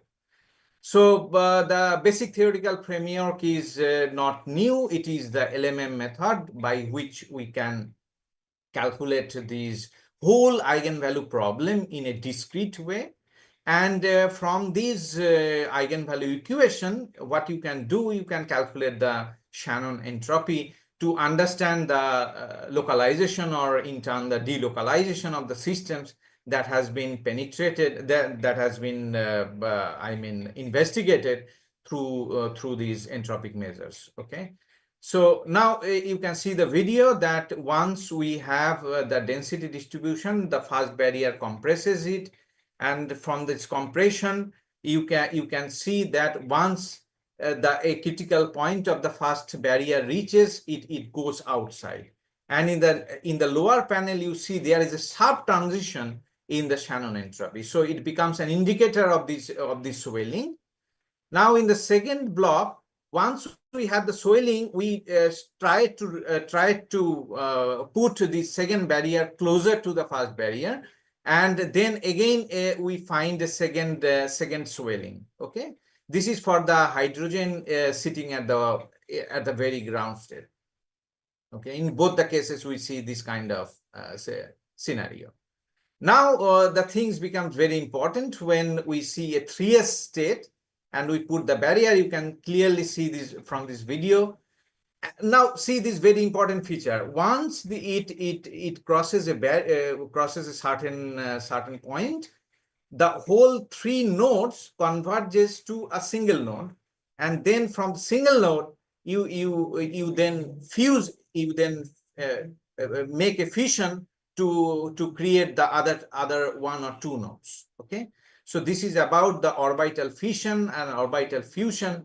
In both the cases, a very meticulous understanding of the Shannon entropy produces this kind of indicator. So in summary, you can see that from the single repulsive barrier, you have these, there is a critical point where you have the swelling, and at the point of swelling, there is a sharp transition of the Shannon probability, Shannon entropy. Then in case of 2s, we have seen there are 2 points. One is the swelling and the orbital fusion occurs. And then after that, one orbital fission occurs where you have a separated 2 lobes here. Okay. And the much more interesting things happens in case of 3s. And you can imagine from this diagram that once you have a very high Rydberg state, then a massive interesting features occurs in the profile of the Shannon entropy with respect to the position of this barrier. Okay, Now the terms of the repulsive double barrier potential, where again from the lower panel you can see all the characteristic changes in the density profile are being inscripted in these Shannon entropy versus the second barrier positioned coordinate. Okay, so this is about the first topic. This will be communicated soon. The second topic is about the two-photon transition in hydrogen-like atom under plasma environment. You can see we have a ground state and we have a excited state, and if this is a two-photon transition, then it will be mediated via a virtual state. Okay, that is why it is called a two-photon transition. We have considered this kind of transition in a system of hydrogen-like system, and we put the system in some kind of a plasma environment which is weakly coupled, and we all know that the weakly coupled classical plasma can be replicated or can be mimicked by some Yukawa or screen Coulomb kind of potential. To treat this problem, we consider a oscillatory field, and basically we adopt a time-dependent perturbation theory, and the perturbed and unperturbed orbital are being expanded in this way. And once we have these formalism, you can straight do these three-dimensional Fourier transformation to generate the momentum space wave function. And there are some mathematical intricacies. These are standard, not very complicated, but we have been able to do the partial expansion and specific structure of the one-electron wave function through the basis set, explicit structure of the spherical Bessel function, and finally we arrived at the radial part of the momentum space where you have the perfect analytic structure. Now, once you have the analytic structure, you can do the numerical calculation for the momentum spaces, densities, and here is the density profile in the position space and as well as the momentum space. But this is about the density for the virtual states.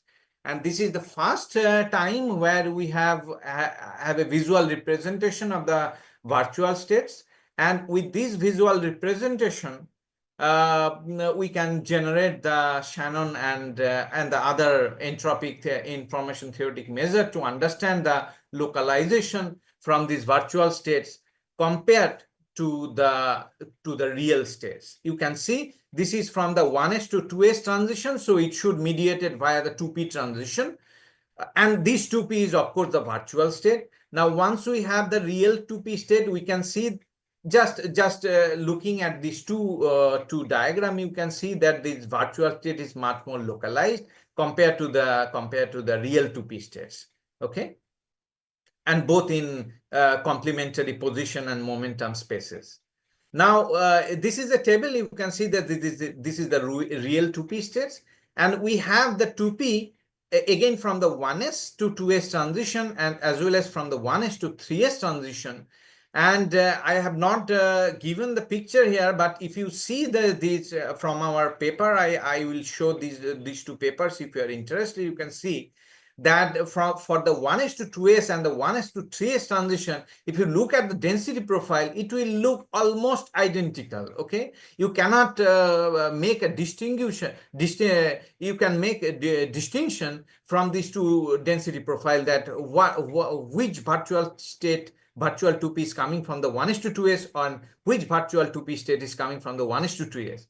But if you look at the Shannon entropy values, you can see that the Shannon entropy values for the 1s to 2s 2p is drastically different from the Shannon entropy value of coming from 1s to 3s.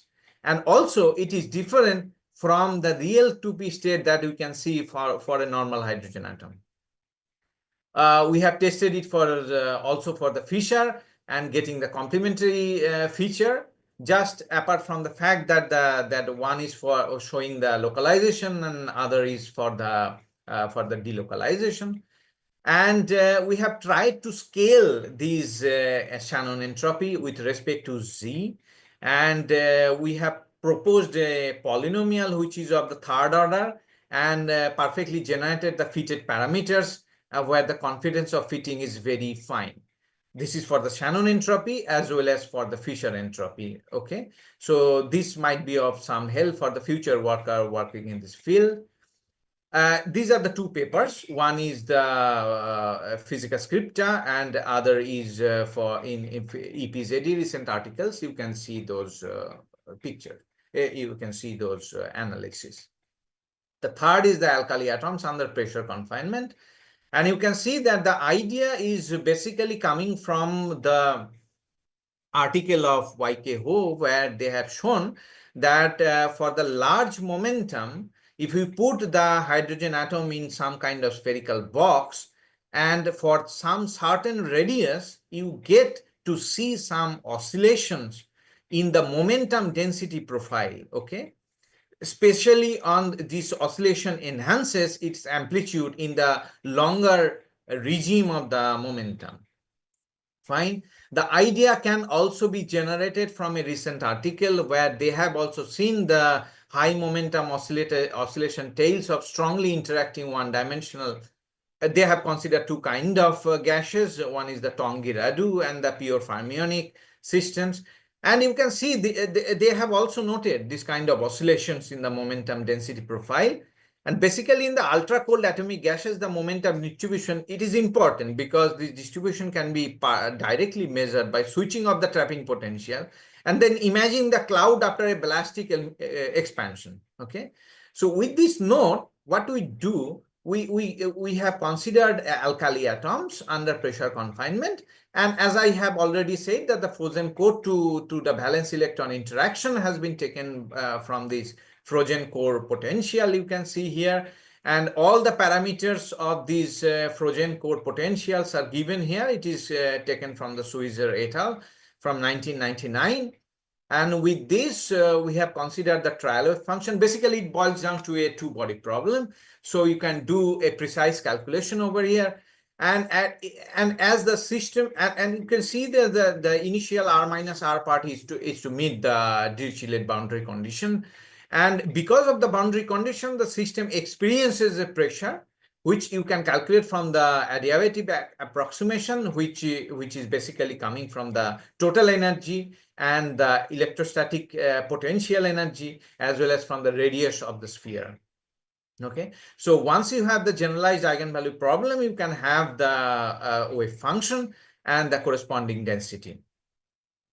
Again, for the momentum space, we make a three-dimensional Fourier Dirac transformation, and from this transformation, all the calculations are done analytically. Because of the time constant, I have not able to show, and the work is also under communication. It is under review. A lot of analytics has been put forward to understand the momentum space profile for different asymptotic limits. One of the most interesting asymptotic limit, which is for the present constant, is very important, is what will happen when the system is having some high momentum. And for the high momentum, you can see that the analytic structure gives you a cosine oscillatory terms, which depends on the momentum as well as the radius, as well as the amplitude decays exponentially with respect to R. Okay, so we have a high momentum oscillatory tail, the tail because of this exponential factor, and the oscillation because of this cosine factor, and the phases will determine by all these parameters. We have also been able to see the period of oscillations, which will depend on this radius of the cavity, or in turns the pressure of the pressure fed by the system trapped in it. You can see this picture of the position space density, and this is the momentum, and you can see from this analytic structure we have reproduced these oscillations. This is for the hydrogen 1s.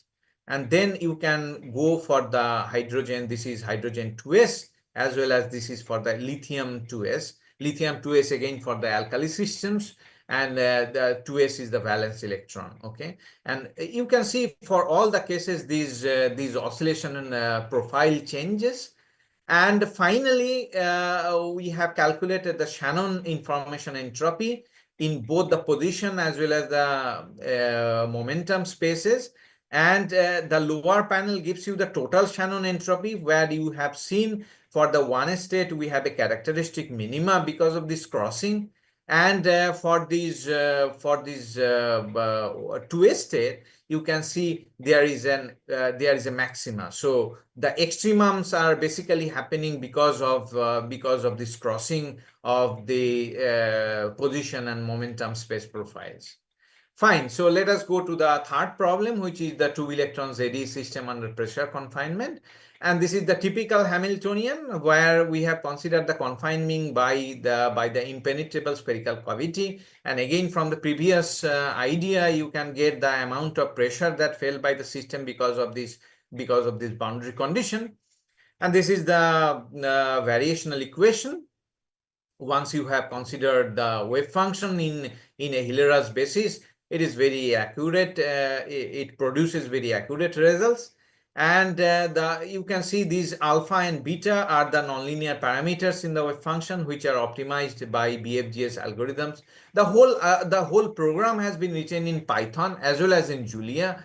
But basically to use the inbuilt modules of this system, the chi is basically the 2-electron cutoff factor, because again to meet the box boundary condition, and the final task is to solve it by the corresponding generalized eigenvalue equation. Okay.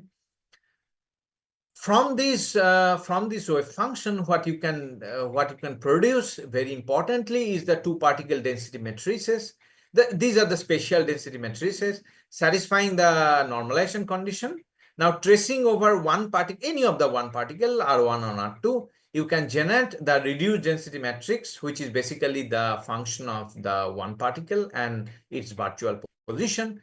And then if both the particles of the three-body systems are identical, then basically these two reduced density matrix will be converged to a single density matrix, and it will of course satisfy the normalization condition.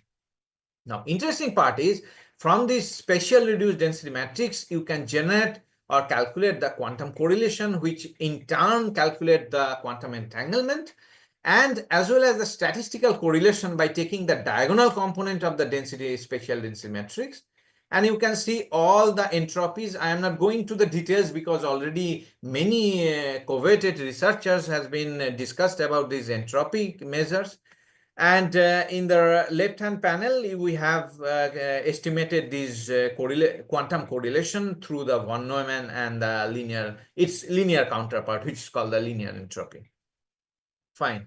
So in order to calculate, what we do, we expand we use a partial wave decomposition of the 2-electron specific wave function, followed by a Schmidt decomposition of the radial density matrix, which is written in terms of this FL.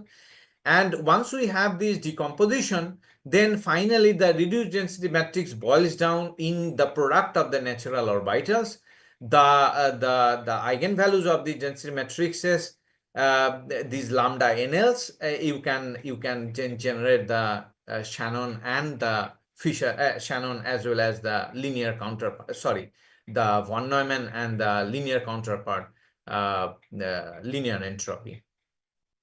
Fine. So finally, we use the discretization technique by which we have calculated the eigenvalues of these reduced density matrices. And finally, with these eigenvalues as well as the eigenvectors of the discrete natural orbitals, we come to the result where we have been able to put forward a scaling law with respect to the pressure imposed or the experienced by the system. And you can see this is the form.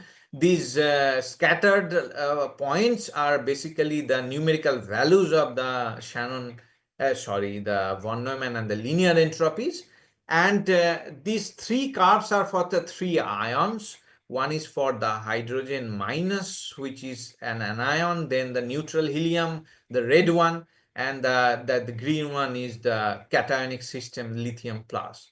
And for all these systems, these fitting parameters are given here with a very high level of fitting confidence. And one very important conjecture is called the Collin conjecture, where Douglas Collin in 1992 proposed that the correlation, quantum correlation energy is proportional to the entanglement entropy. And in 2015, Squivel proposed that this entropy is basically follows a linear relationship with the electron correlation energy. Now, in the pressure environment, what we have seen is this correlation energy is related to the related to the von Neumann entropy in a parabolic fashion. You can see for all the ions, we have a parabolic fitting with this proposed relation. And again, these fitting parameters produces very high level of confidence. Then actually you can calculate the Shannon entropy, the Fisher informations, as well as the disequilibrium. All fittings are given here. I am not repeating, just you can see the complementary feature between the SR and the IR, and the similar kind of feature between the IR and DR. DR represents the disequilibrium in the system. And this is very interesting because we have not only calculated the correlated Shannon, not only calculated the absolute Shannon entropy, but also the correlated Shannon entropy, which is basically the Shannon entropy calculated using the Hiller's basis, as well as the Shannon entropy using the Hartree-Fock part. Hartree-Fock part has been calculated by Professor Shen. And what we have found, without going to much details, we have found that all these correlated measures are passing through origin, passing through the zero line of these correlated entropies. And it suggests that when these passing through a zero line, basically at that point we have no difference between the Hilleras or the correlated explicitly correlated Shannon entropy and the Shannon entropy calculated using the Hartree-Fock measures. So is it a kind of distributional degeneracy we are facing here? We have to think about it. This is the question that has been put forward in this our recent article of quantum information theoretic analysis on the ZE system under pressure confinement. Now, almost the last topic is the Borromean states of the three-body exotic systems. And the name suggests, you can see this is a ring, okay? And if one of the ring is cut, then the other two will be interlaced, okay? So you have a kind of a three rings altogether, but if one ring is removed here, then the other two will not be connected, okay? And the idea of this Borromean ring actually coming from these heraldic symbol uses in the famous Borromeo family in the coat of arms. And the idea can be translated to the case of halonuclei. We can say, you can see that this is a picture where you can see the lithium-6 and lithium-7 nucleus are stable. And then if we go for the higher heavy nuclei of lithium, then 8 and 9 corresponds to a kind of I would say that the lifetime, it is not perfectly stable. But we have lithium-11 instead of lithium-10. We don't have a lithium-10, okay? But we have a very feeble lifetime of lithium-11. Lithium-11 has a bound structure. So if we consider that the lithium line and lithium-9 is a nucleus with two nucleons, of course 7 fermi-meter of distance, then if we remove one neutron from this picture, then you cannot have a lithium-10 structure, okay? So you cannot have a two-body bounded by the one neutron and one lithium-9 nucleus, but you have a two neutron and one lithium-9 nucleus. So it is somehow related to the earlier picture or the picture it is given here, where you have a three-body structure but without having a two-body subsystem, okay? And this is very common. You have a periodic table actually for the boromine nucleus. The idea is basically interpreted by V.N. Efimov, okay, in his 1970 papers. It is actually coming, the idea is coming from the nuclear physics.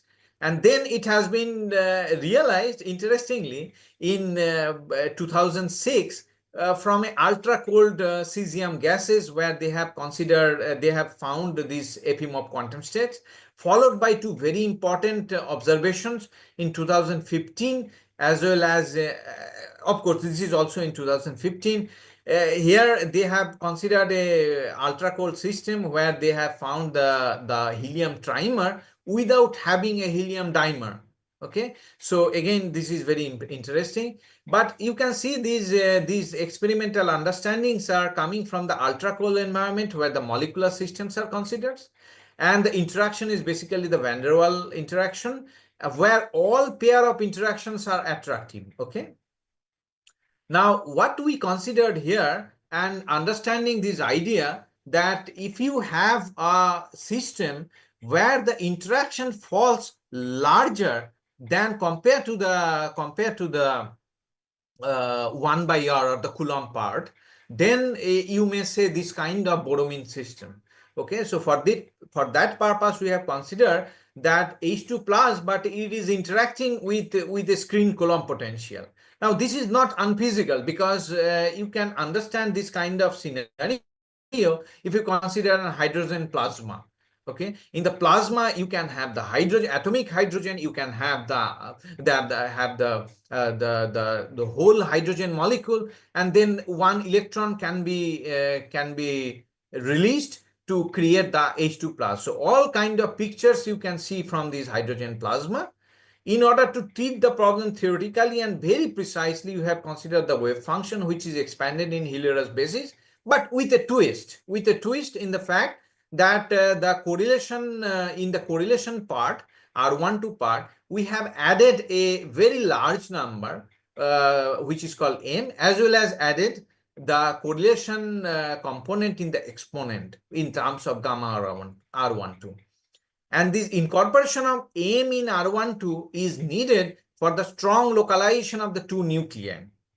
Okay, with this prescription, we have been able to generate the first three row vibrational states with extreme precision, almost about 10 to the minus 13 atomic unit of precision for all the screening that you have considered, from the very small screening to a very high screening where the system is going towards the stabilization.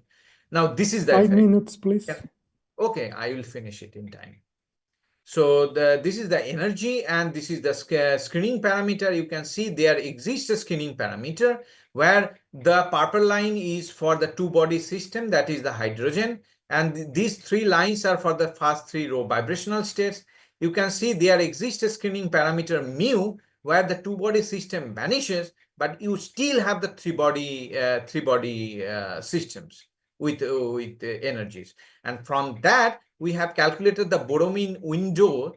The window is basically the screening parameter where the two-body vanishes, and the screening parameter at which the three-body vanishes.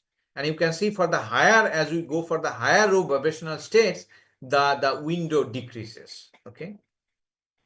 And we have not only stick to this, but also calculated how these structure of the system changes with when it moves towards this boromine window. And we have seen that there is a probability of having a very large structure. These vertical lines is the position at where it crosses the boromine regime, and also the modified radial density for all the systems, and almost for the all critical screening parameters. And this suggests that once we have in the larger screening regime, the whole system is much more diffused. Okay. And this is the paper. You can go through it, where every details of it is given. And finally, we are not only doing the theory, but also we are having a very explicit and important palm probe spectroscopy, laser spectroscopy setup, where we can do the SAS, the saturation absorption spectroscopy, as well as the electromagnetically induced transparency. And recently, we have been able to realize a hybrid quantum logic algorithm using a palm probe spectroscopy setup. You can see we have two lasers. One is the ECDL and the other is for VBGL. VBGL is from the Saker laser, and this is the ECDL is for the, it is using the optical laser. And we have the beam splitter, the two rubidium cells, and we have used the palm beam as the vector vortex beam and the probe beam as the non-vortex beam. And we have seen that the corresponding, if we make the system in the EIT protocol, then we can find that by changing the spatial profile and the vector profile of the palm beam, we can have a EIT peak height oscillations, and it can be realized if we consider that the polarization of the light as the control qubit and the corresponding EIT amplitude as the target qubit, then we can realize a hybrid quantum circuit or the CNOT protocol followed by a classical measurement. Okay, this work will be communicated soon, and hopefully we will get a very exciting results in future. Okay, with this, I would like to thank you everyone for your patience, and okay, thank you. Thank you so much, Saha, for your interesting presentation. And with this, we finish the first part of today. So now we go to the coffee break. Remember that we return at 11:25 time of Mexico to continue with the presentations. Thank you. Thank you.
Good morning, good afternoon, or good night, depending on your latitude.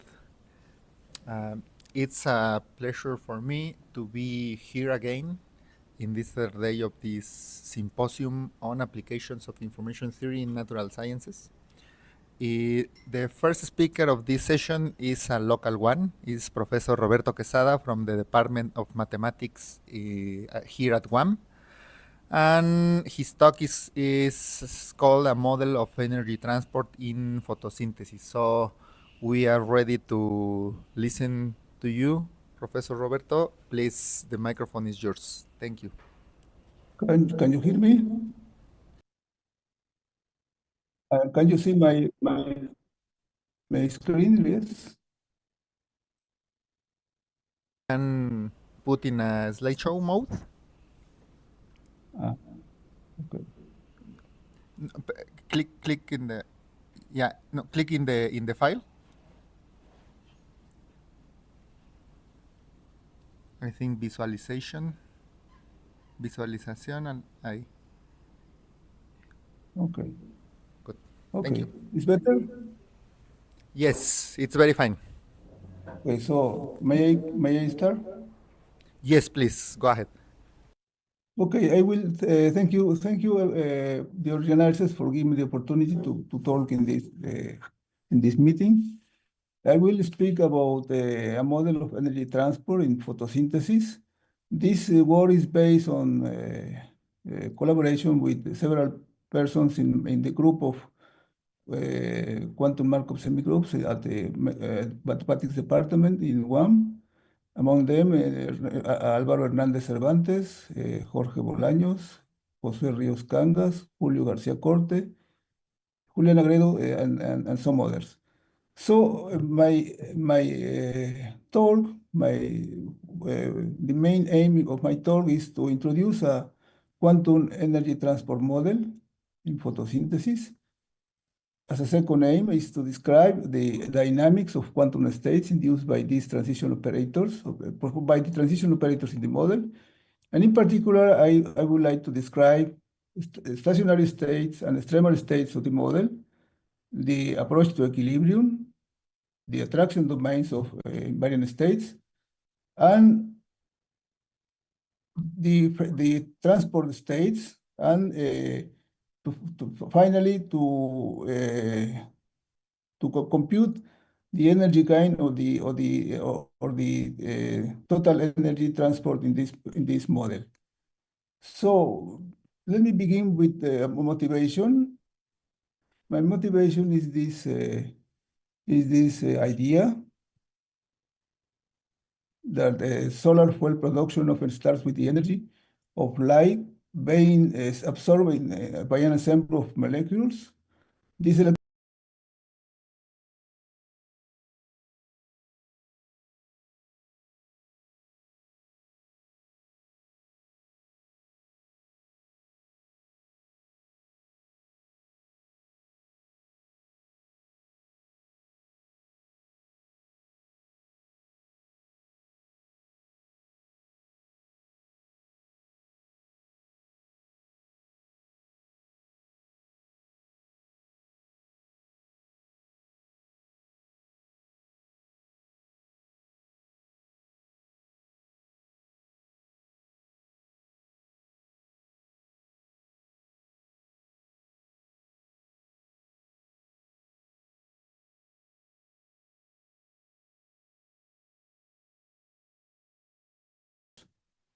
So this is the phenomenon I would like to describe. The context of this model is the open quantum systems. So the equation that describes the evolution of the states of the system is the Lindblad, the well-known Goridy-Kusakowski-Sudarsan and Lindblad equation. This is an evolution equation in this form, where the generator is written here in these complicated equations. Let me tell you that this equation is just a generalization of the Schrödinger equation. This is if all the L operators, all these sum of these operators are zero and only and we have only this Hamiltonian part, then the corresponding equation is just Schrödinger equation. So these terms associated with the operators LL, which are called noise operators, are responsible for the interaction of the system with the environment. So the model that we present gives a definition for a very special class of noise operators. Let me pass to the next. So the solution of this equation is what we call a quantum Markov semigroup. This is a semigroup. This is a family of operators, completely positive and trace preserving, with the following properties. At time zero, they correspond with identity. Their identity. They have the semigroup property. This function, in the time variable, this family is continuous in some topology. Each element of the family is completely positive and trace preserving. In other words, this is a family of channels, quantum channels. So maps, the operators T maps states into states. They are channels indeed. The dual semigroup is defined by means of this relation, this duality relation. But I will not. I will pass. We have two representations of this semigroup. We call this the direct representation, the dual representation or direct representation, and the evolution of states is described by the pre-dual representation. So I will work with the pre-dual representation. In particular, the identity preserving property of the dual representation corresponds with trace preserving property of the pre-dual. Invariant states are defined in this form. They are solutions of this equation. So when we like to compute the invariant states, we have to solve this equation. And now let me describe the model. We begin with a very simple Hamiltonian. Assume we have a Hamiltonian with 4 levels. This is the spectral decomposition of this Hamiltonian. Zero is an eigenvalue, and we have eigenvalues epsilon 2, epsilon 1, epsilon 2, epsilon 3 with this property. We assume that these eigenvalues are ordered in this form. The highest energy is epsilon 1. The intermediate energies are epsilon 2, epsilon 3, and 0 is the lowest level. Lowest level. As above the projections, we assume that the projection P0 is a one-dimensional projection. P1 is also a one-dimensional projection, but the intermediate projections are not rank 1. They are of dimension n-1 and m, respectively. And we assume that this inequality holds. The m is smaller than n-1. Okay? Here we assume that the n is always positive, not only positive, but greater than 1. So this is the starting point. We start with this Hamiltonian, and with this Hamiltonian, we will define certain transition operators between the levels between the energy levels. This sometimes is called interference operator or noise operator or Krauss operators, also are called. In this case, the operators are associated with this operator that I denote here by Z and M. And this is indeed a generalization of the discrete Fourier transform. The definition of this operator is given here explicitly. We assume that E1 to A to N is E2 to E to N is a orthonormal basis of the first eigen subspace, and the elements from the n+1 to n plus m are the orthonormal basis of the second eigenspace, associated with the eigenvalue epsilon 3. This is the subspace associated with epsilon 2, and this the eigen subspace associated with epsilon 3, these two levels. And we will perform transitions between these two subspaces. These transitions are given by this operator. Here's the definition precisely. And this is not so complicated because it is in fact well known. In the case when the two projections, P1 and P2 coincide, I mean when the M is equals n minus 1, then the operator theta reduces to the discrete Fourier transform. It's just the discrete Fourier transform. So in this sense, this new theta that I am defining here is just a generalization of Fourier transform, discrete Fourier transform. The difference with Fourier transform is that the starting subspace and the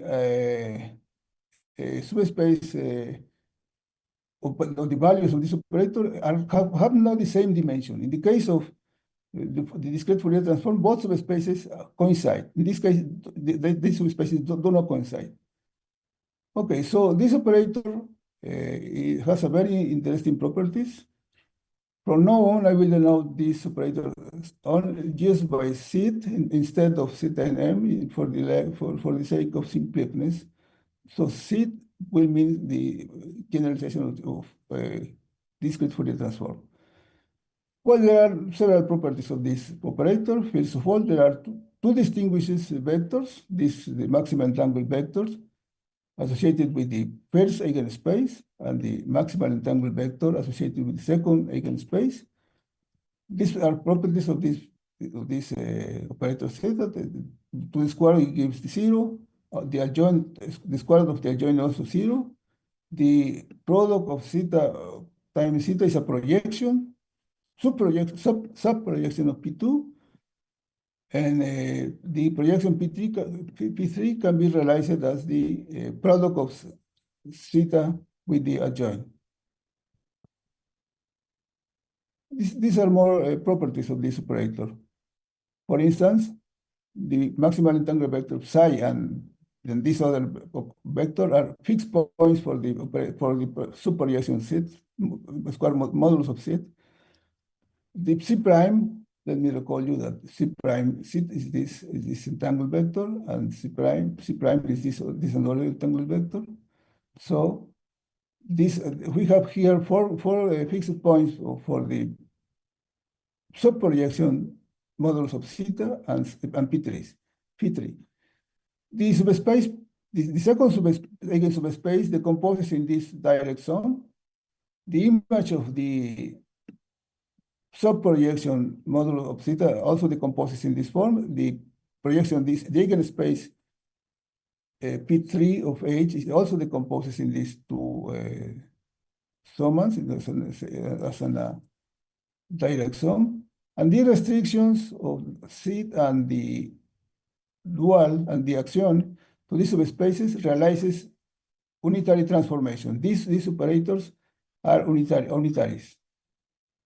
Okay, so here is a schematic description of what I will do. We consider the Bohr frequencies associated with the Hamiltonian H, with initial Hamiltonian. We have all these frequencies. There are 6 frequencies indeed. And in principle, there is possible to make transitions between all these frequencies. But I will consider only transitions between the levels 2 and 1, the level 0 and the level 3, and the 2 intermediate levels. In both directions, between the 2 intermediate levels, and also between the level epsilon 2 and epsilon 1. But for transitions in between the epsilon 3 and epsilon 0, only in one direction we allow transitions. This can be realized by defining a special structure for the noise operators. These are the explicit form of the noise operators. Here is the L1 associated with the frequency omega 1, the L1 associated with frequency omega 2, the operator associated with frequency omega 2, omega 3, etc. These are my noise operators. With these noise operators, we construct a Lindbladian, the generator of the evolution of the open system, in this form. We take the sum of the over the frequencies, over the overall frequencies. And now let me pass to the mathematical analysis of the model. Here there are coupling constants. These constants here, the gammas, that appear in each term here. These gammas are the positive constants that can be realized, for instance, in this form, in terms of exponential. Exponentials associated with the inverse temperature beta, depending on the omegas. So beta here is a positive regular enough function that corresponds with the inverse temperature. The Hamiltonian part is explicitly given in this form, this complicated form.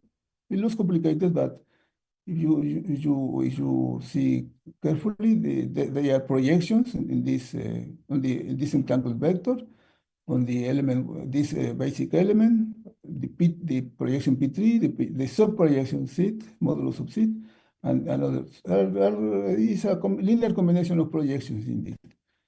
So we are ready now to go to the mathematical analysis of the model. This is a description of what is happening. We have the highest level and the lowest level, epsilon 0 and epsilon 1. And we are performing transitions from the highest level to the epsilon 2, between the two intermediate levels, and from levels from the previous levels to the level 0. This is a graph that describes the interactions. Okay, invariant states. We look for the invariant state. We have to solve some equations. So the first result is that we can decompose the invariant states in two pieces. One of them is supported on what we call the interaction-free subspace, and in this case is described by these kernels, the intersection of these kernels. And the second part this is the more interesting part. The second part of the invariant state is supported in the orthogonal to this subspace WL. This is the most important part, the most interesting piece of the invariant state. So I will concentrate in this piece of the invariant state, in the invariant state of this form. So we have to introduce some convenient subspaces. The orthogonal of this is an important subspace. And we can say that an state tau is invariant for the model if and only if it has this structure here. This is a linear combination of one invariant state supported on the interaction free. This is the first part, the first state I told you, this part, which is not so interesting. And a second piece of this, the invariant states, is given by this in this form, in this combination here. So this is the more interesting form. Here, the second piece of the state is defined in terms of a certain state which is supported on this subspace, that is B intersected with the image of the subprojection theta. So this is the structure we are interested in. A second theorem tells us that an invariant state is extremal if and only if it has this structure. It's a projection, one rank projection, or with the U belonging to the interaction-free subspace, or it is of the second form, this form, associated with this with another projection on vectors in this subspace, and projections on the transform and the projection on this another subspace. So we have several important properties of these projections that we will use in what follows. I will not enter into the details. I only want to describe the main features of this of the invariant states. For instance, here, this state is invariant. Here, the state is described in terms of this Q. This Q is an orthogonal projection on this subspace, the B intersection with the image of the modulus of zeta, and is accompanied with another projection over this conjugated of Q, which is another projection. Here there are coefficients depending on the coupling constants that will play an important role later. Well, this is the proof. Of course, I will not go into this. Now I will to describe the attraction domains. There is a theorem to compute invariant states, but I am not interested. I have no time to describe the theorem, so I only tell you that in this case it's not easy to apply this theorem due to Frigerio and Berry, because we have not an invariant state which is fivefold. The state is not fivefold, so we have to restrict our study to a certain subalgebra that I call here A omega sub L. And this another subalgebra, this is another subalgebra which is a state supported within this subspace.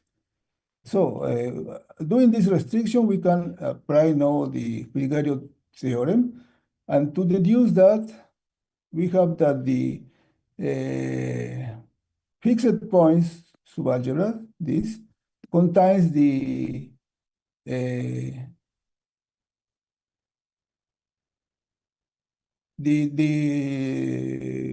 equivalence-free subalgebra.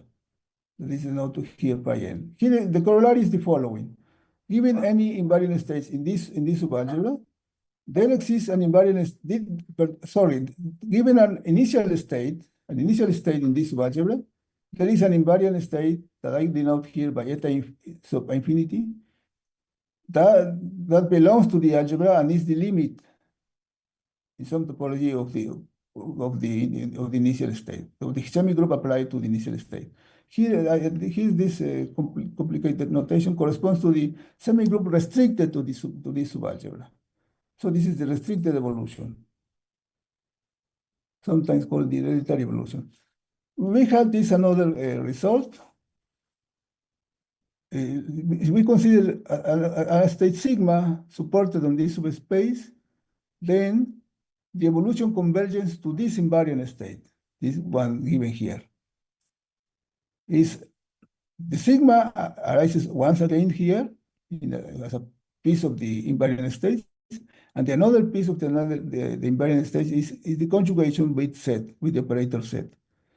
Another result is if the initial state is supported on this subspace, this different subspace, then it converges to this linear combination.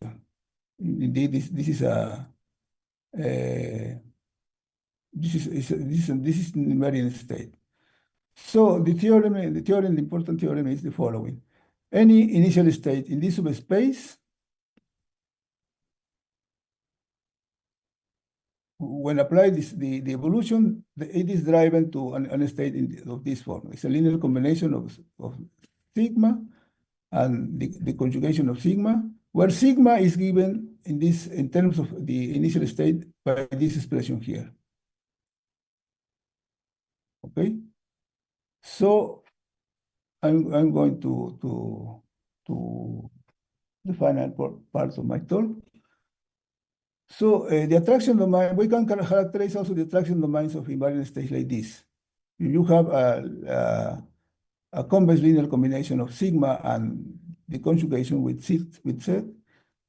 Sigma is a state supported in this subspace. Then we can prove that the attraction domain consists of all operators in this form explicitly. So the conclusions: due to these results, we can say the following.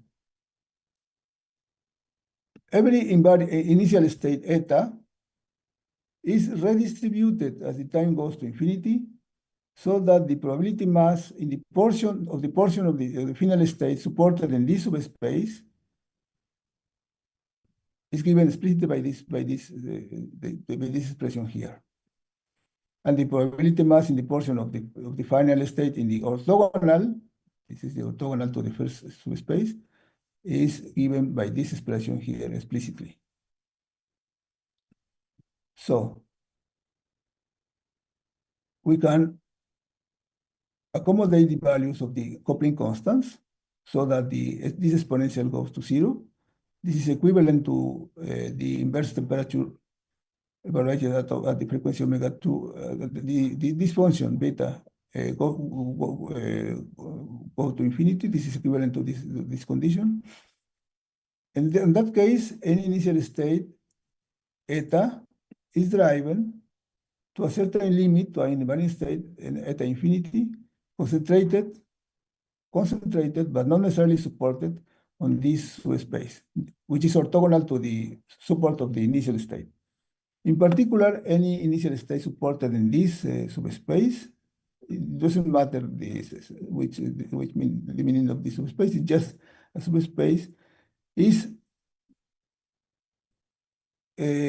sent when the time goes to infinity to a state that is concentrated in the orthogonal. This subspace is orthogonal to the support of the initial state. This support of the initial state is this subspace. These two subspaces are mutually orthogonal. In this sense, our model allows to move or transport probability mass or energy from an initial state supported initially in this subspace to a final state supported in the orthogonal. I have here a picture of this phenomenon. I am assuming that this interval denotes the subspace P2. It's a subspace of the second eigenspace, and this the another line, the another interval is the orthogonal. It's orthogonal. It's the eigenspace associated with P3, with the eigenvalue 3. So what we are doing is, starting with the blue state, we are transporting as the time goes to infinity to the red one. The red one is not supported completely in the orthogonal. It's not supported completely in P3. But most of the mass, of the probability mass of this state, the red one, is concentrated in the second space, in the orthogonal space. So in this sense, we are transporting initial states to final states supported in the orthogonal. More or less, maybe the correct word is not supported, but concentrated, because the support includes parts of the initial subspace, but most of the mass of the final state is concentrated in the orthogonal. Now we can compute explicitly the energy that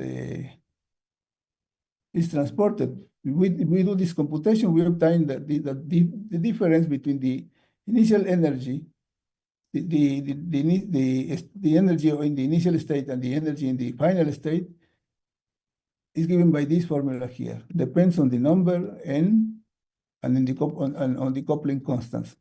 And moreover, doesn't depend on the state, on the initial state rho. So this is, in some sense, we have realized the idea that states concentrated in a certain subspace are transported to another place, to another subspace. This is the model. I had no time to go into the mathematical details. These are my references. Initially, the model was described by Bolovic, Qutrit, and Arefeva. But we modified this model, and the first time we compute the invariant states and make the mathematical analysis is in the reference with Hernández Cervantes.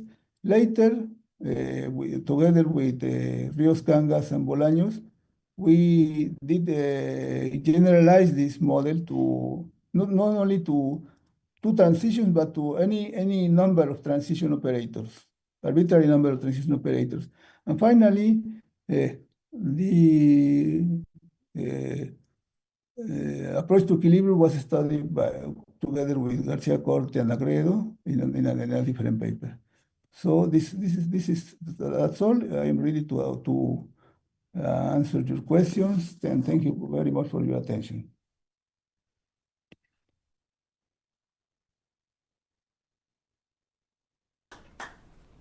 Thank you very much for your talk, Professor Roberto. I think it was very interesting. So we invite the audience to use the chats for the questions, and we go to the next talk. There is a change in the program. We acknowledge Professor Manuel Solano for his kind disposition to change the talk for today. Our speaker, our planned speaker, is sick by now, so she is interchanging the talk with Professor Solano. So we are in the second talk of this session, and Professor Manuel Solano is now here in Zoom. Let's start his talk. Professor Manuel Solano is from the Benemérita Universidad Autónoma de Puebla here in Mexico. So, Professor, the microphone is yours. Thank you very much for your talk. Hi, thanks to the organizing committee for this invitation, and well, I will share my my screen. So, can you see my presentation? Yes, we can see your presentation and we can hear you very well. Okay, thank you. As I was saying, thank you for the invitation. I will start with this talk. It's called the numerical integration of two particle functions over pair entropies of diatomic molecules. As Roberto said, thank you for the presentation. We work in Benemérita Universidad Autónoma de Puebla en la Facultad de Ciencias Químicas. And well, this is a very short talk about some recent work that we have been developing in collaboration with Humberto, with Professor Robin Sagar, Saúl Salazar, and Julio Manuel Hernández. So we are going to well, I will present you some technical issues. In the past couple of days, we have been hearing talks wherein we have seen several information quantities. Of course, the presentations were focused on showing, the physical interpretation, the chemical interpretation, chemical consequences of using or interpreting the information quantities. However, in this talk, I would like to focus on just technical integration details. I know that perhaps the most important part in every research study is the physical interpretation, but sometimes we do require to develop our own technical, tools, or we need to develop our own tools to actually measure or compute quantities such as the informational quantities. For instance, in 3D dimension, unfortunately, I haven't been able to hear all the talks, but I could guess that many of the presentations focus on three-dimensional informational quantities because they are the most easier to compute, and several programs available in the market, open or closed code, include integrational schemes for three-dimensional quantities. Usually, the one-particle informational quantities, such as entropies, are integrals.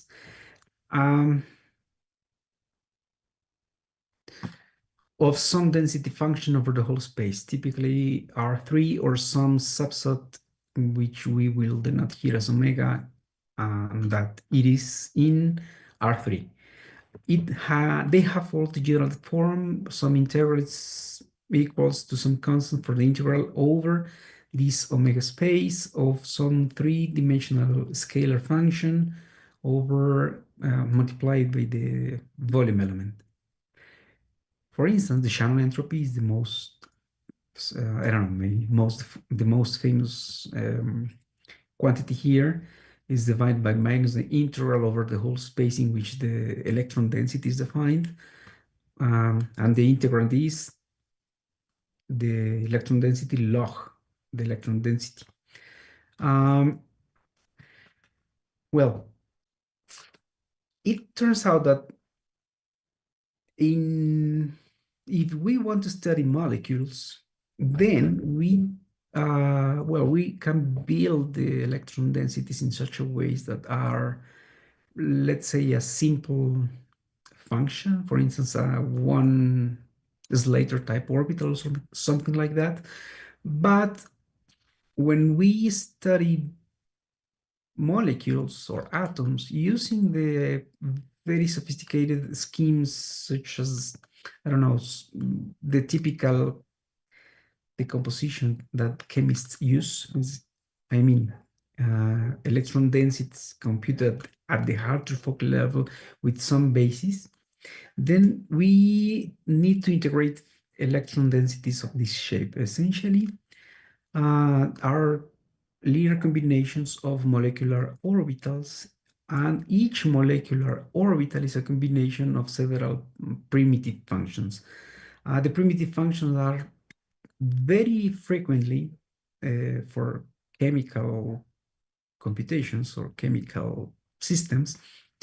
The primitives are of this shape, in which you have some algebraic term depending on the angular type of atomic orbital, multiplied by some Gaussian function with some exponent and centered around some nuclei.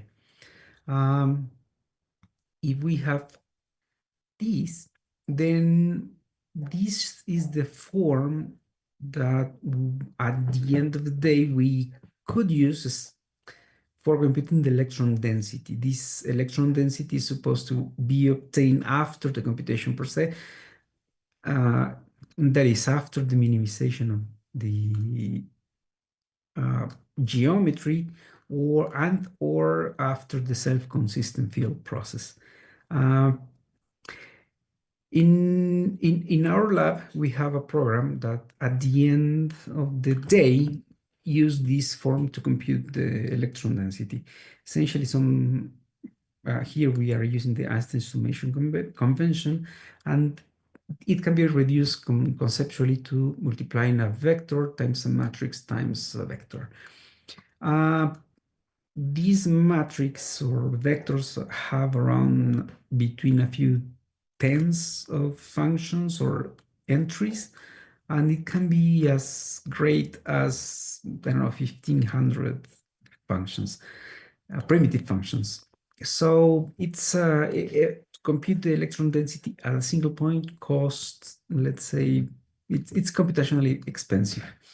So if we want to integrate these kind of functions, we need to develop numerical integration systems in which we have to deal with the following problems.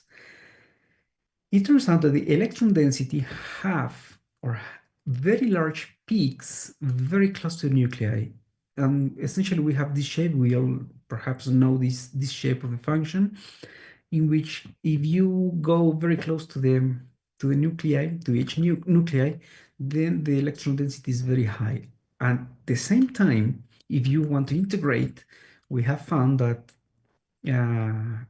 if you want to integrate a function over the whole domain in which the electron density is, let's say, non-negligible, then we have found that values of 10 to the minus 12 atomic units of the electron density still contribute to the integral.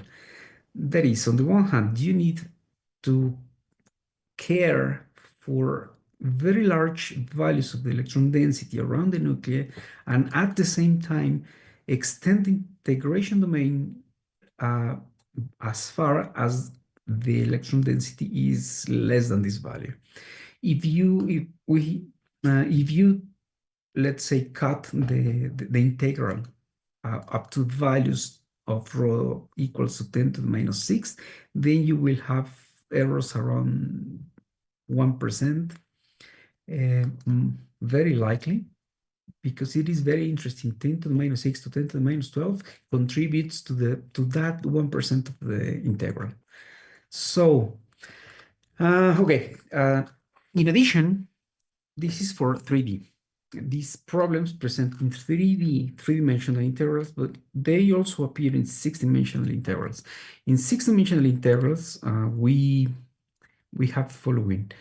We will be interested in integrating two particle information quantities, which usually we call pair entropies, and these are integrals of the sum density function also over the whole space. Typically, the complete R3 twice the R3, that is R6, or some subdomain, but a square domain. This omega, it repeats, and then we need to integrate over the squared omega. Generally, the integrals, the two electron or two particle informational quantities have the general form of some constants and some constant multiplied by the integral of some probability function that depends on two positions, well, on the position of two particles and the complete volume. The most simple quantity of this type is the pair entropy, in which it's very similar to the Sharon entropy, but instead of using the electron density, we use the pair electron density distribution function. Well, for molecules, especially for closed shell systems, we have found, after some effort, that the pair function can be expressed by equation 9. Basically consists on computing the electron density at position 1, the electron density at position 2, and then the density matrix of order 1 squared. In terms of the same notation, let's say the gamma here of two positions reduces to this essentially the vector matrix vector, but not the same vector here. And the main problem is that if we require any points to integrate 3D functions, then we need n square points. Of course, I'm here thinking on using quadrature rules. And that's a problem because typically one uses, I don't know, the order of 5,000 points to integrate three-dimensional functions. So you need to use square that is, I don't know, 25 million points for getting a relatively accurate integral over these six-dimensional domains. Well, so far, this is the problem we need to address, both 3D and 6D. 3D, I am going just to make a small overview. So integrals can be reduced to the to integrate Okay, I know. So integrals can be reduced to integrating some over the volume of a sphere, especially for single atom systems.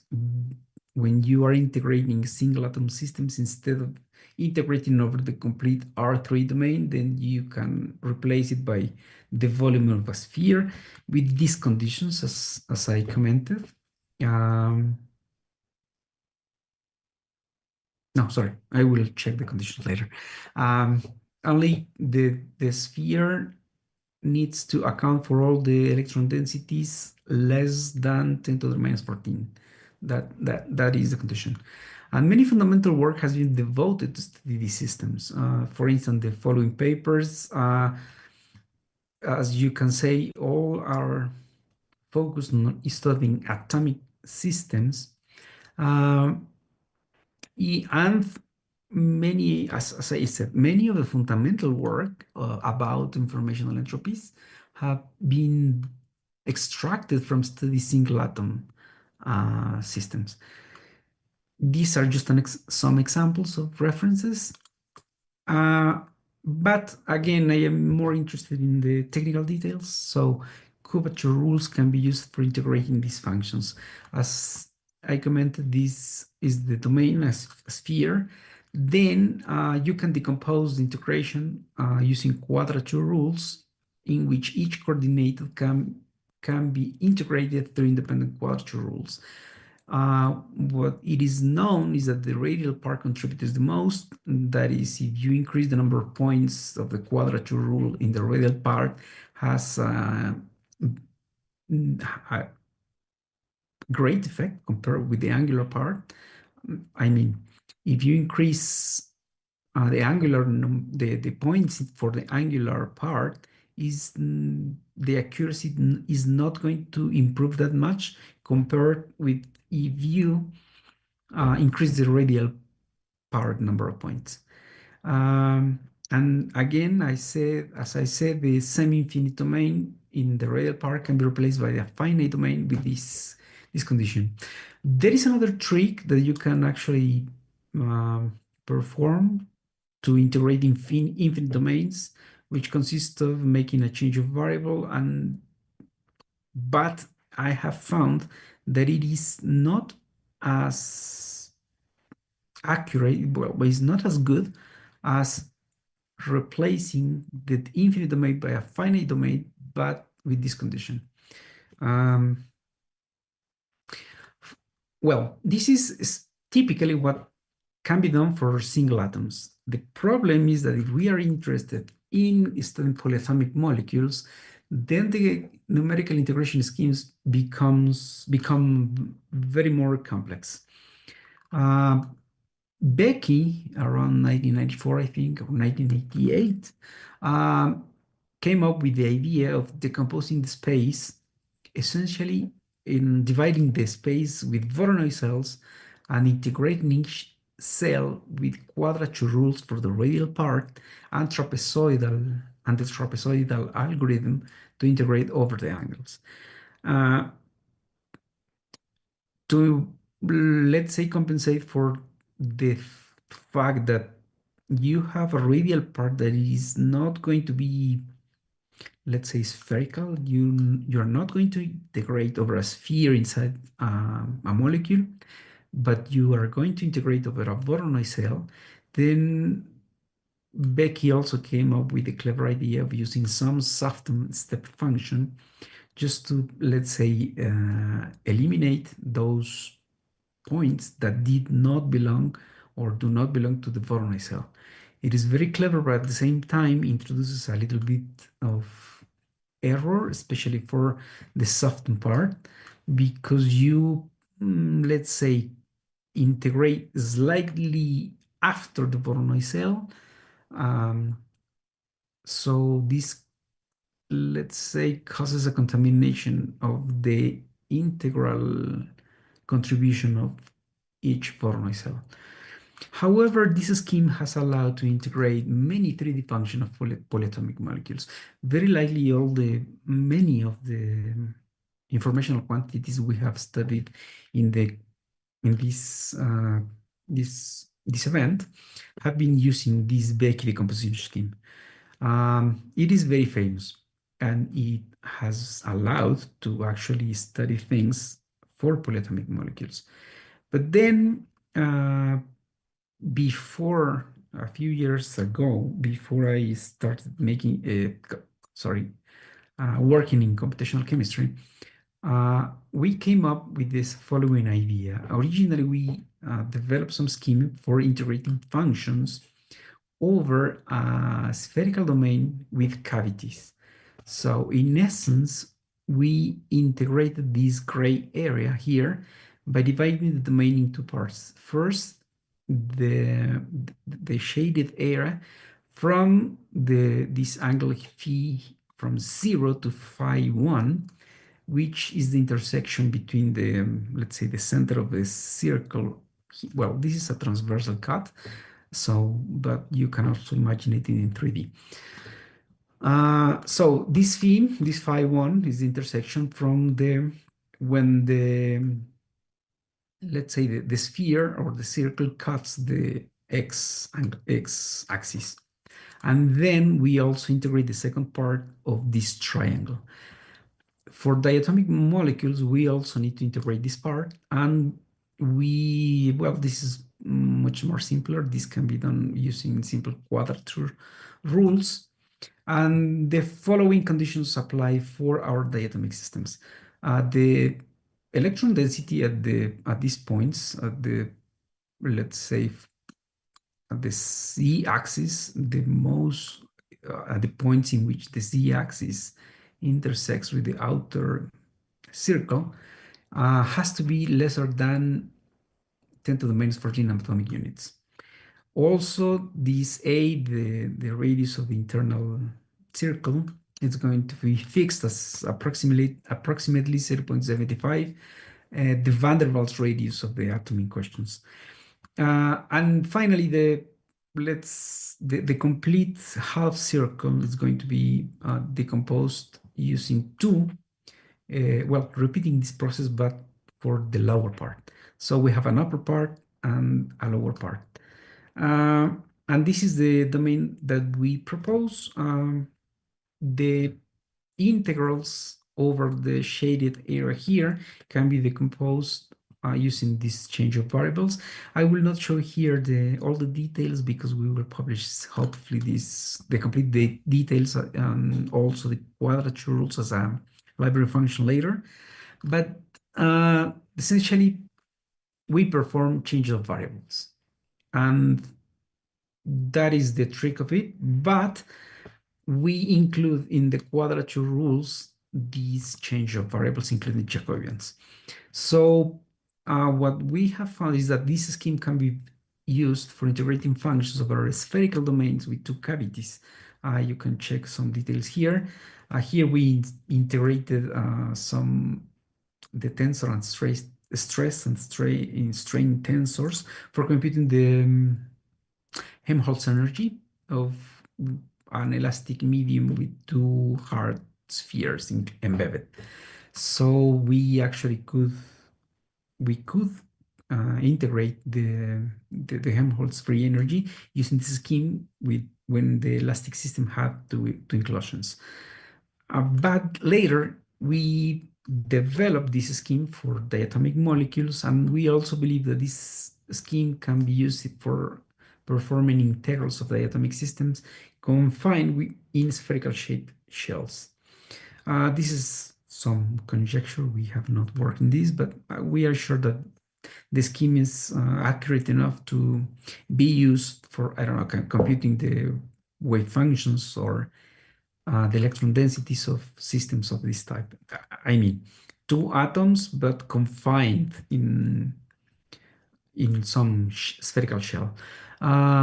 Here we use also the spherical shell, but it's an imaginary cut. There is no confinement. It's just we integrate from here to here. We set this radius b so to obtain accurate results, but it is imaginary. It's not real. It's not a confinement. Well, Here I show you some very raw comparisons between Monte Carlo integration in 3D and our schemes, using also very simple decompositions. We use essentially Gauss Legendre for the radial part, Gauss Legendre for the theta part, and I think it's also Gauss Legendre for the polar. So here I just varied the number of points for the radial part and the angular part, the polar part, beta. And then in general, we obtain lower relative errors. If we use some Monte Carlo, which is the Miser version, is not simple Monte Carlo, it's a Miser variant, we obtain errors in these integrals of around, I don't know, 0.5% to even 7%. So the errors in integrating the electron density, which should give the number of electrons of the system for these three systems, are in general greater than what we obtain using our diatomic scheme. I do not show the results here, but we have found that the angular part again is not as important as the real part. So we have another measurements in which actually use, I don't know, 128 points for the real part, and that lowers the relative errors up to 10 to the minus 6 around %. So we can actually improve these schemes. Another thing is that these 5,000 points we are using here is for both atoms. If we were using the Becky scheme, we need around 5,000 points per atom. So this, at least for this benchmark, right, we are actually using the equivalent of 2,000 points under the Becky scheme, very similar. So it's relatively cheap. And finally, we go for the 60 numerical integration schemes. The main difficulty of integrating 6D functions is, again, there are not many integration schemes developed for integrating these functions. And then again, we need the squared number of points for integrating these functions on these spaces. So only really few works have addressed this issue, and to the best of our knowledge, only monatomic systems have been studied. For instance, this couple of papers, one by Sagar, Laguna, Guevara, and the second of Lopez Rosa, Martin, and Antolin and Angulo, relatively recent. They study electron pair density informational measures, but only in atomic systems. So when we started the collaboration with Humberto, Robin, Saul, we actually had this scheme which we wanted to try. And well, it basically consists on using the diatomic decomposition or quadrature scheme that I have presented before, squared. We, let's say, integrate over the volumes of a sphere for the first variable and the same, the volume of a sphere for the second variable. And essentially, we can, again, integrate these kind of functions. And, well, again, we have very similar relative errors, again, using here this plot and this one have the same number of points for each sphere. So we can actually compare the same, it is the same system, the same configuration for the rail, but squared. And we actually at least kept the relative errors for the pair density function, which must integrate to n times n minus 1/2, which is the number of pairs. So for many systems, we actually know the result, and this is just for benchmarking.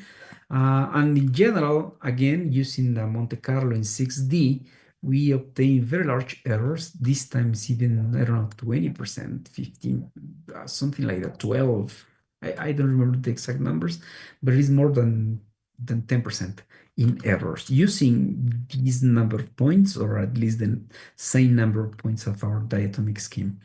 While the errors on our case remains very similar to the other case. Well, and then here I am just showing you some very preliminary early results that we have discussed in our group. We have computed now the entropies, pair entropies, using this diatomic scheme for several molecules, diatomic molecules, and using Hartree-Fock scheme with several basis functions and some CISD. The wave functions obtained at the CISD theory level. We are still discussing the implication of these quantities. We can actually integrate, by the way, both in momentum space and position space. But the point here is that we actually have the tool now in this program we have developed in the group for integrating this function, at least in the developer version. Well, that's all on my parts, and thanks to you and also to our colleagues, Humberto Laguna, Robin Saga, Saúl Salazar, and Julio Manuel Hernández Pérez. If you want to check what we do in the lab, including the source code of the program we use to compute these and many other things related to the electron density function, you can check and obtain the code here, and we invite you to use it. So thank you. And if you have any question, I will be happy to answer.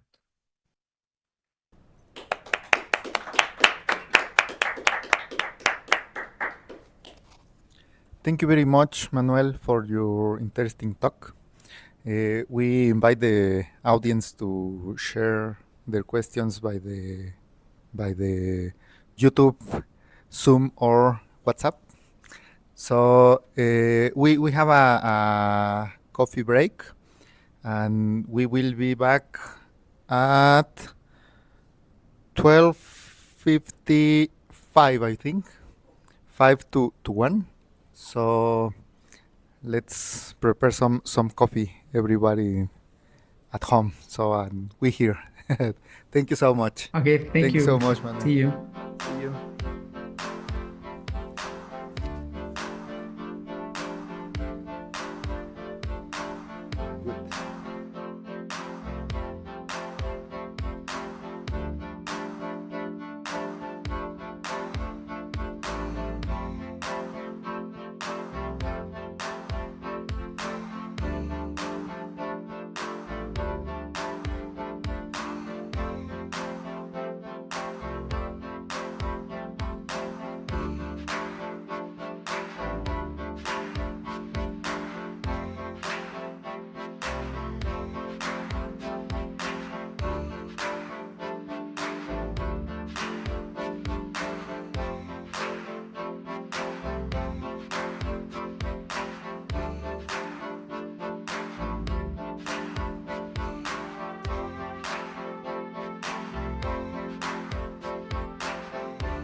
El micrófono no está activado.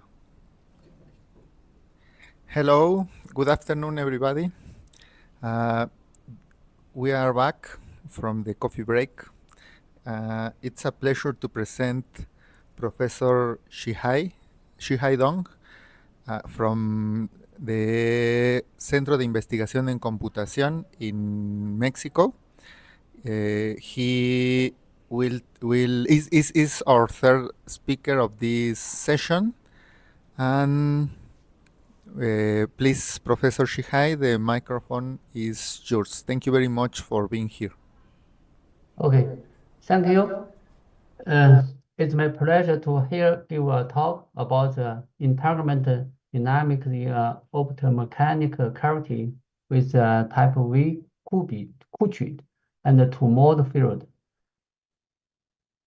So this talk, I will give the introduction, objective, methodology, result, conclusion, and finally I give acknowledgement.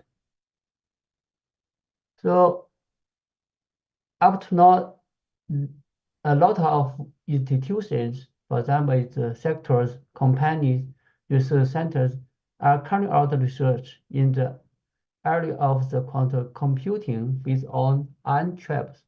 For example, NQ, NIST, Max Planck Institute, Lincoln Laboratory in MIT. So they are carrying out research in the area of the quantum computing based on ion traps. Here, for example, inside the NQ, Ford was equipped with the 32 qubit launched in March 2023, 2 years ago. Is equipped. So here I give a brief introduction about the development. For example, Chirac and Scholler studied quantum computing with the cold trap ions in 1995. So after that, Carlton, Gillette studied Qutrit entanglement in 2000. And George and David studied the particle control in a quantum world in 2012. And Google, IBM, Microsoft, USTC in China, UGT, NQ studied the quantum supremacy in 2019. 4 years ago, UGT studied the quantum computing based on Qutrit. This is a basic development about the Qutrit. So this work, all this work are based on the theory of the cavity quantum electrodynamics, 3D. So the cavity 3D is that the interaction between the individual atom and the eternal field. This atom, for example, include the ion, photon, phonon, transmon, fermion, electron, and also external field also may be due to the external environment. So it's try study the interaction between the individual atom and the external field. Okay, so a Qutrit is a basic unit of the quantum information that can represent state compared to the two states of the classical qubit. It means that a Qutrit can store more information than a qubit and can be used to perform more complex calculations. Here is a comparison between the qubit and the Qutrit. For example, the qubit is the superposition two-state 0, 1. A Qutrit, the superposition is three-part, three-state 0, 1, 2. And here it shows the Qutrit quantum circuit. So the Qutrit have a lot of potential application. For example, can be used in quantum computing, quantum AI, quantum cryptography, quantum optics, and information. and other part. So here I give the general objective. We propose and study a optomechanical system in order to get information about the dynamic of the entanglement between a Qutrit and the quantized electron fields. We will analyze the effect of those optomechanical parameters on the entanglement. For the specific objective, 3 parts. First, formulate a Hamiltonian in the electric dipole approximation to describe the interaction between the Qutrit and the external field in the subsystem. The second, we show the Schrödinger equation and obtain the state vector of the considered system.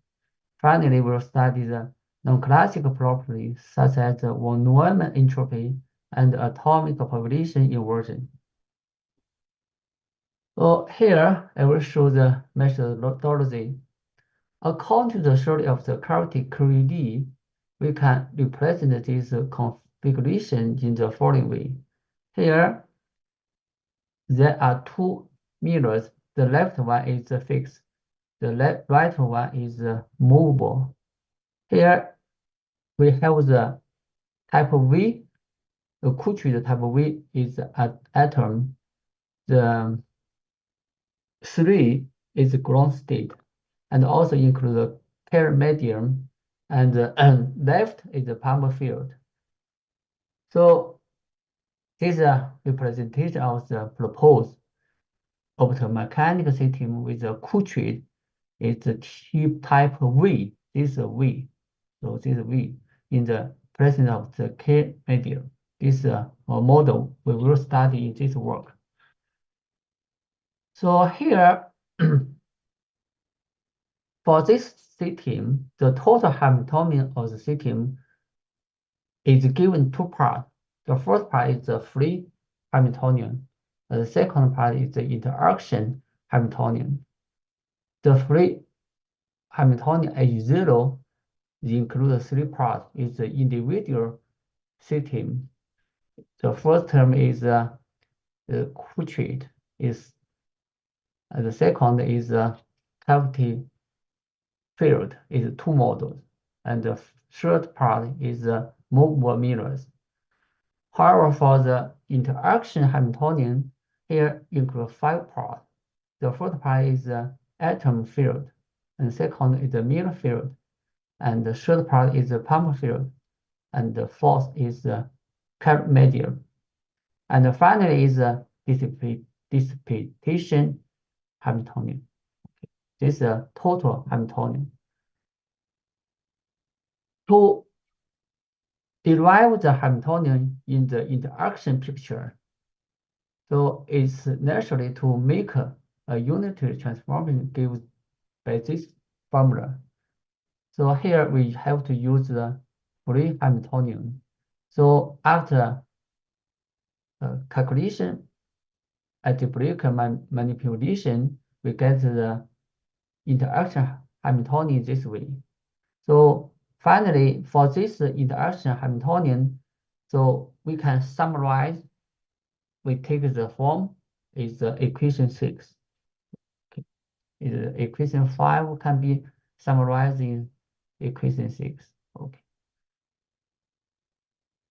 So but here is a time independent. However, to obtain effective Hamiltonian, we have to use a technique known as the coarse-grained method, CGM. For this method, for example, you consider effective Hamiltonian can be written in the form of the equation 7. For example, here is M and N is run from 1 and 2, 6. So H1, H2, H3, H4, H5, H6, we can calculate. So the calculation is need time, but finally we can calculate this part. Okay. For this particular part here, we have considered following non-related function f and I. Here L is the Laguerre polynomials. So the eta parameter, eta is the lambda-like parameters. Okay. This is a effective Hamiltonian. So, sorry, let me check. Okay. So here,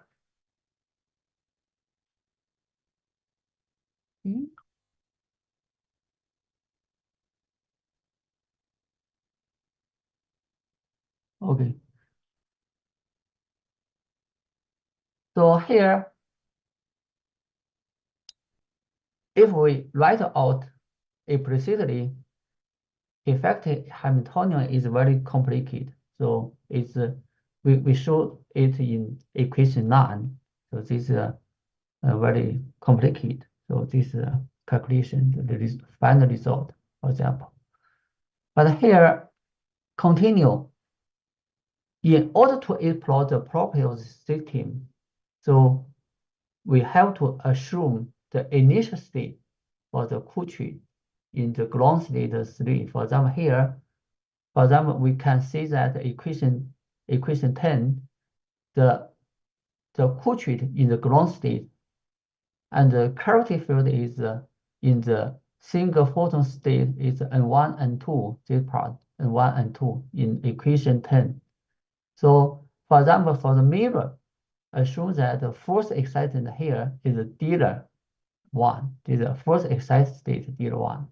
So in this case, the initial condition of the system is present as follows: percent 0. Here 0 is the time was 0, is stationary part. So static case. So anyway, so we can choose different initial condition. But for example, here is the ground state the 3, but different initial condition, the result is different. So, but here we choose a special case is in the ground state and the dealer 1 and 1 and 2. Okay. So this is a initial condition. So how to get the wave function in the evolution with the time? So in this case, the state vector, we can get the state vector by through the this formula. For example, is the evolution effect Hamiltonian evolution act on the initial state. So we can get the state vector in equation 11. So here there is a non-term H1, H2, and H3 and H9. See, so this is for this team, for this initial condition, we only get the non-state combination of superposition, the non-state non-part. Okay, but here, for example, is H1, H1 to H9. The summarize has to be 1. This is in quantum mechanics.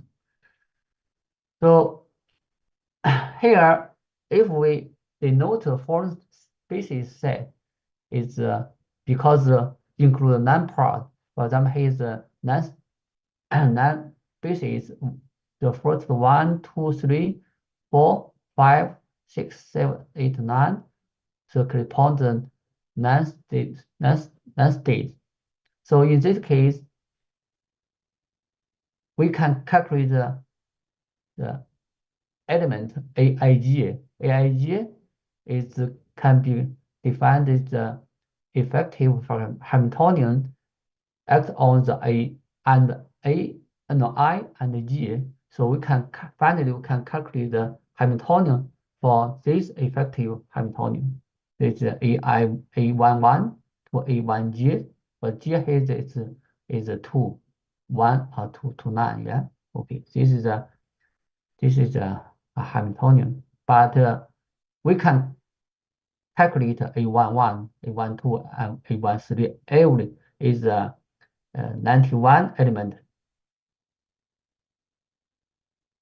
So solve the Schrödinger equation. We solve this equation. We are able to get a set of coupled differential equation as follows. This is the coupled differential equation is H1 first derivative, H2 first derivative, and this is a set of coupled differential equation between H1, H3, H4, sorry, here is H9, yeah, okay. This is a set of coupled differential equations. Here, the element is A11, we can get calculated in this form, A22, A3, but other elements are 0. Only A11, A22, this is the part is not equal to 0.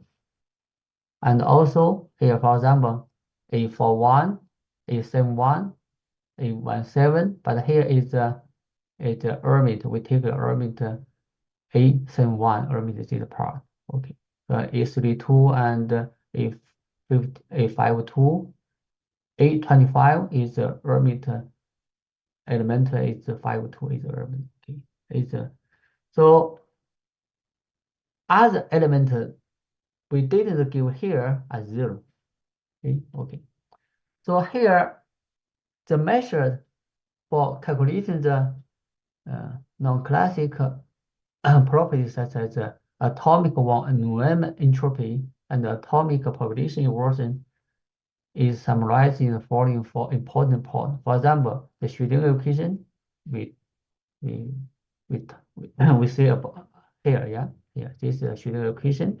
Okay, so here, so how to define the atomic reduced density operators? Here, this is we define the density operators for the state vector precise t. This time depends with evolution time. Yeah, atomic von Neumann entropy. This is a definition for the von Neumann entropy. Okay, this is a logarithm. It's a log. Okay. For example, finally, we will study the atomic population inversion. So this is a definition. The atomic population inversion. This is a hierarchy part, H1, H2, H4, H5. This is a hierarchy part. But here, minus the lower ground state, H3, H6, H7, H8, H9. The high part minus the lower energy part. So this is we define the atomic population inversion. So here we show the result. For example, in Fig 6, the black solid line, we consider nonlinear case without dissipation. Without dissipation with here is the value of the parameters EP1, EP2, this one to omega m, lambda 1, lambda 2, and eta equals 0.3. In the red dashed curve, in the red part is between the linear case, but here the fraction fn we take 1. But this is two part. The black part is a nonlinear case, but the red part is fn is special case equal 1. So you will see that the red part is valued. Okay, this is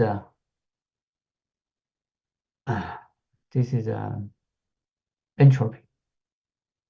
Von Neumann entropy. Okay. This is time 0 or 210. This is time. Okay. Here we show the entropy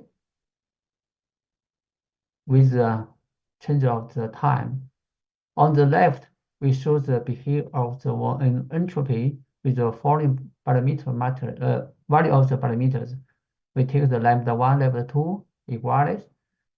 So here we kill the kappa 1, kappa 2 equals 0 and kappa b equals 0 is a special case. So the graphic on the right would often use the same values, but here we change the mechanical dissipation kappa b now equals 0. So this part is a kappa b now equals 0. So in both cases, the red curve, the red part is represent the atomic population inversion. For example, is the left part is the atomic population inversion is but this part, but the kappa b was 0, but the right part is kappa b was 0.05. So in this case, you will see that with the increasing time, the atomic population worth is increased. However, the entropy first increase and then decrease exponentially with the time. You will see that, for example, the time is very big, so the entropy is go to 0. No, go to a very small content.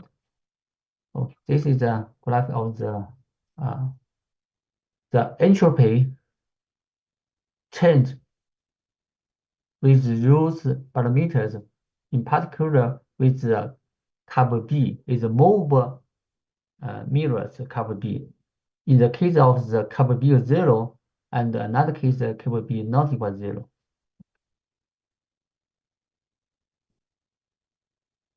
So here also we show the entropy with the time, but here we take other values, parameters values, lambda 1, lambda 2. And here is kappa 1 no equal 0, kappa 2 no equal 0, and kappa b here, kappa b equals 0. This is the left part. So the right part, we take the same parameter values, but kappa b no equal 0. So you will see that the entropy first increase and then decrease with the time.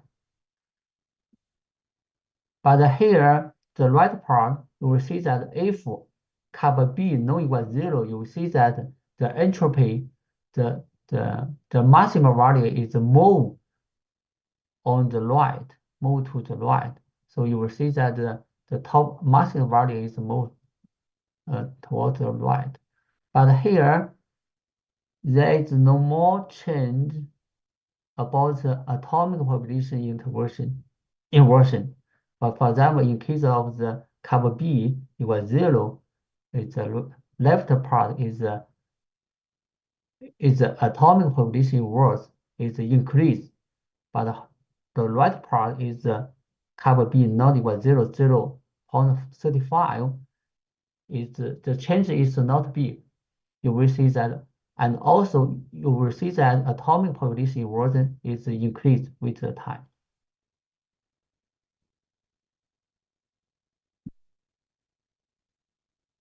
And finally, here we show the case in the dissipation. In the case of mechanical dissipation and also electronic dispersion with the both dispersion. For example, the blue dash the curve dissipation in the electronic field was considered. For example, kappa 1, kappa 2. For example, the red part, the red part is the red dot plot is the mechanical dissipation was considered kappa b. It means that kappa 1 equals 0, kappa 2 equals 0. But here, the red part, we only consider the kappa b equal 0.35. The black solid curve is mechanical and electronic both. We consider both parts, mechanical and also electronic dispersion. It means that we consider kappa 1, kappa 2, and kappa b. So this is this picture shows the UAM entropy change with the time, but for the case of the mechanical dispersion, electronic dispersion, and also we consider both dispersion. So here, finally, I will give the conclusion. We observe some intriguing results when we study the temporal evolution of the atom, UAM entropy that account for the dispersion in both the field and the mirrors. First, we observe the entropy first increase and then decrease exponentially. And second, it's crucial to highlight that the rate of the entropy dispersion in the field and the mechanical system can vary greatly depending on the system parameters and interaction with the optomechanical system. And finally, we show that mechanical entropy tends to change more rapidly because the mechanical dissipation in the environment is high and efficient. However, the phi entropy change more slowly because the photon dissipation is relatively inefficient. This is we show three conclusions. Okay. This is the work published in last year.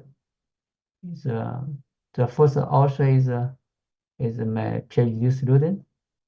The second author is my previous postdoc. And finally, I will acknowledge the first is thanks for the invitation by Ágnes. And some months ago, I received the email invitation from the Dr. Umberto. I will I will thank him for all the organized. And my PhD student Miguel Alejandro Medina and studies the topic.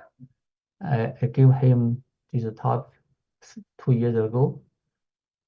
He worked very hard for this topic. And also my previous postdoc, Luis Fernando Quezada. Now he is working in China. Okay. Thank you. This is my talk. It's very sorry. Here is a actual window appear here, but I don't know how to remove this part. Anyway, so this is my talk. If you have a question, you can send the email to me, and you can come seek IBN. I'm here, no problem. Okay, thank you. Thank you, Umberto. Thank you very much, Professor Shihai. Don't worry about the window. We could follow all your presentation. We decide to not have Q&A sessions, but having that on YouTube, here on Zoom, and in a WhatsApp group that was prepared for that reason. So let's thank our speaker again. Thank you, Professor Shihai. Okay, thank you, Professor Umberto. Thank you. Thank you so much. Now we need a couple of minutes. Here we are going to be out of the YouTube for a couple of minutes. We will be preparing here some things for the next speaker who is here. So thank you so much, and we'll be back in around 3 minutes. Thank you.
microphone is. Hello, again. Good afternoon, good night, or good evening, for depending on your coordinates. So it's a pleasure to be here again in the last talk of this session. This talk is in charge of Dr. Ernesto Benítez Rodriguez, another local from here, from UAM, and his talk is on non-stabilizerness in the asymmetric Quantum Rabi Model. I'm sorry. No So problem. the microphone is yours. Dr. Ernesto, please go ahead. Thank you for so much. your kind presentation, Humberto. I would like to to thank the Humberto and other organizers of this symposium. And as Humberto said, I am Ernesto Benítez Rodriguez, and currently I am a postdoctoral researcher here in UAM Iztapalapa. And today I will show you some results about non-stabilizerness, also known as magic, in the asymmetric Quantum Rabi model. Okay, first of all, I want to acknowledge the collaborators of this project, the Professor Miguel Ángel Bastarrechea, that is a titular professor here in UAM Iztapalapa, one of his PhD students, Adair Campos, and another postdoctoral researcher, Elena Piceno, from CEO in León, Guanajuato. And also, I would like to thank the CONACYT from financial support. Okay, so the talk is divided in 4 main parts. In the first one, I will talk about the concept of magic, in particular about the magic as a resource, and indeed, the magic in a theoretical framework that is known as a resource theory, or in this case, the resource theory of magic. In the second part, I will talk about the asymmetric Quantum Rabi model, that is the model of interest in this work. In the third part, that is the main part of this talk, I will talk about the magical asymmetric Quantum Rabi model. We will see that this model presents magic. And in the final part, I will talk about some conclusions. Okay, so the resource theory of non-stabilizerness of magic. So what is magic? Well, magic is a resource in quantum computation. Magic born in that context, in the context of quantum computation. And it's said that this resource gives the speed boost to certain tasks that a quantum computer can make. And this is the main difference between the quantum computation and classical computation. So as a resource, a theoretical frame is needed to study it. So a resource theory for non-stabilizers of magic was proposed. In fact, in 2014, a resource theory of magic was proposed in the discrete regime. And a few years later, in 2018, a resource theory of magic was proposed in the continuous regime. Well, but as we will see, magic is a resource that is directly connected with the negativity of the Wigner function in the discrete and continuous case. Okay. So a resource theory has 3 main elements. The first one are the free states. In the case of the resource theory of magic, the free states are those states called stabilizer states. So these stabilizer states have the property that its discrete Wigner function is totally positive. That's the definition. So the free operations are the second element of this resource theory. In this case, the free operations for the discrete case are called stabilizer operations. These stabilizer operations leave invariant the magic. These stabilizer operations are related with the action of some gates, quantum gates, in fact, Clifford gates, that are Hadamard phase and the CNOT gates. And the third part, or third element of this resource theory, are the resource states that are the magic states, that are states whose discrete Wigner function has negativity, a negative part. In the continuous regime, so just to round this discussion, we have the same idea. Research theory of magic in the continuous regime, we have the free states are the Gaussian pure states that in general have a positive Wigner function. The free operations are the Gaussian operations that live invariant the Gaussian states. So the resource or negativity of the Wigner function is not increased under these operations. And the resource states are those non-Gaussian states that have a negative part in its Wigner function. So in this slide, we can see an example of a Wigner function, in particular of a focus state, the focus state nu equal 3. And we see that this Wigner function presents a negativity that is in blue in this plot. Okay, so the research theory is defined in terms of the negativity of the Wigner function. That's the idea. So in this work, we will use the discrete Wigner function. Well, in general, the discrete Wigner function is not well defined for all dimensions. In particular, is well defined only for prime-off dimensions. But the two-dimension is a special case that luckily that we will use in this work. In particular, we will use a discrete Wigner function proposed by Marchioli and Galetti in 2019. That is written in this slide, in this equation. We can see that this discrete Wigner function is just a trace of the density matrix, given a given density matrix rho, and a combination of Pauli matrices in terms of certain indices, mu and nu.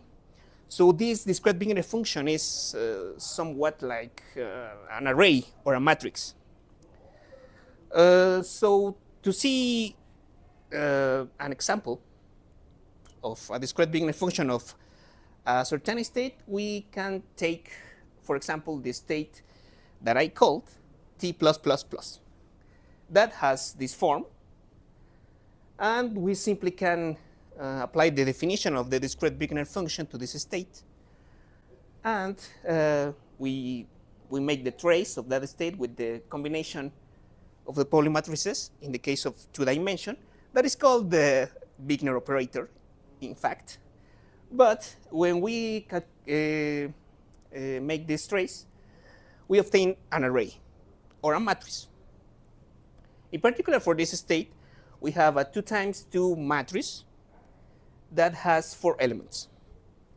3 of these elements are positive, but one of them is negative, that is rounded in orange.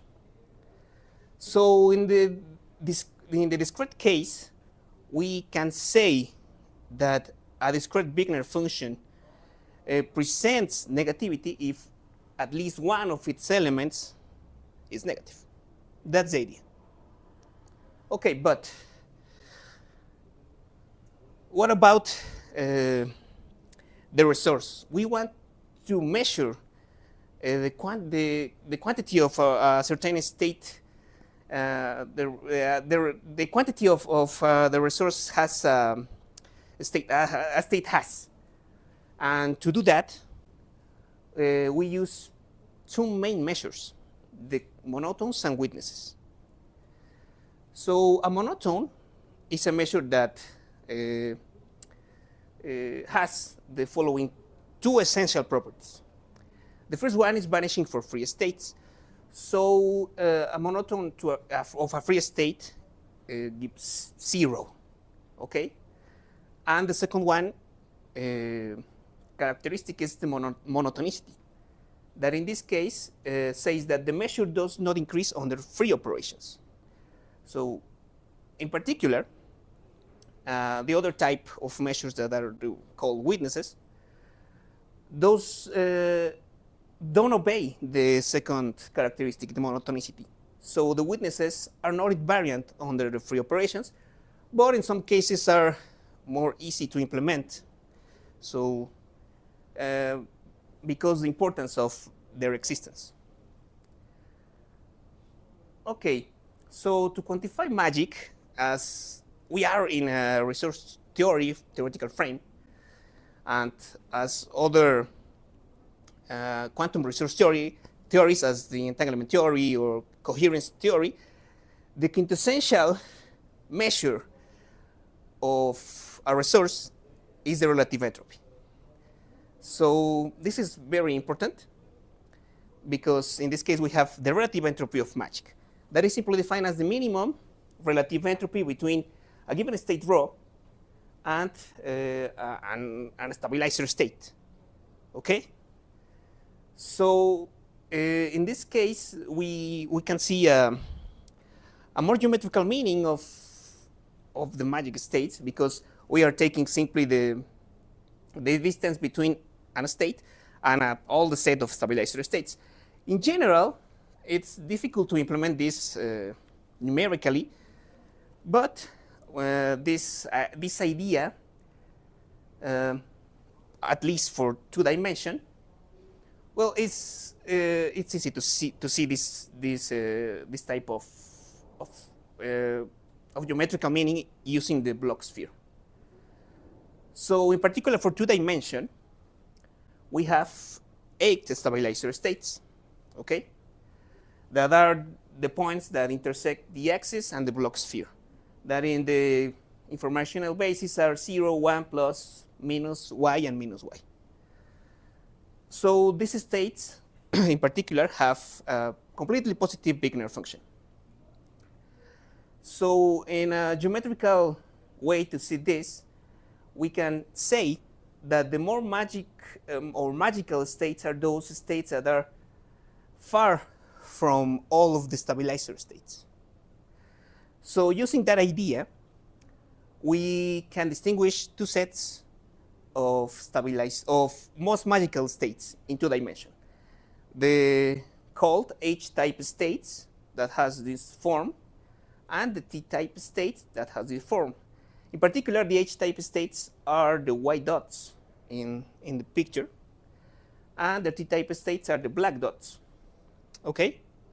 So, for example, if we use the relative entropy of magic to test the distance between the stabilizer states and those most magical states, well, we obtain that, in fact, these states are the most magical states for dimension. But in general, as I said, it's difficult to use the relative entropy of magic to make some numerical calculations. So in this work, we can quantify magic using monotones related with the negativity of the discrete Wigner function. In particular, we have the sum negativity. That is simply the sum of the negative part of the discrete Wigner function. But the sum negativity is not subadditive. Subadditivity is simply, in a few words, is simply to say the sum negativity of a sum is not the sum of the sum of some sum of some negativities. But if we take the logarithm of this quantity, well, in this case it's called mana. In the literature, we obtain the subadditivity characteristic. So we will use these measures to quantify magic. And also, we are interested to use a witness of magic that was proposed by Dai, Fu, and Luo in 2022. That is given in terms of the well-known characteristic function in this discrete case, where rho is the state of a system, and the d are the displacement operators in the discrete Heisenberg-Weil algebra. Okay, so with all these measures, we want to test our system of interest to see if magic exists in this model. But what about the continuous regime? Just to round this discussion, there is a similar measure of magic in the continuous regime that is called the Wigner logarithm negativity. That is simply in the integral of all of the negative part of the Wigner function. Yeah, yes, it's the same idea. Okay, so in the second part, I will talk about the model of interest, that is the asymmetric quantum Rabi model, and in particular, the quantum Rabi model. Okay, the quantum Rabi model, as you know, is one of the simplest hybrid systems. In this case, we have a cavity with an electromagnetic mode, and this mode is interacting with a two-level atom. In particular, this atom has a ground state and excited state, and the level and the energy gap is 2 times capital delta. So why to study this model? Because it has many applications, and it is possible to implement it in the laboratory. Okay, so this model has the following Hamiltonian that has 3 main terms. The first term is related with the atomic part. As I said, 2 times capital delta is the energy gap between the ground state and the excited state.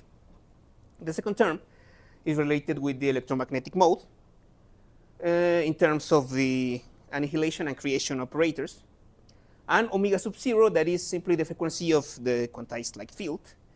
And a third interaction term that is given in terms of Pauli matrix X and a sum of annihilation and creation operators, and a coupling strength coupling constant G.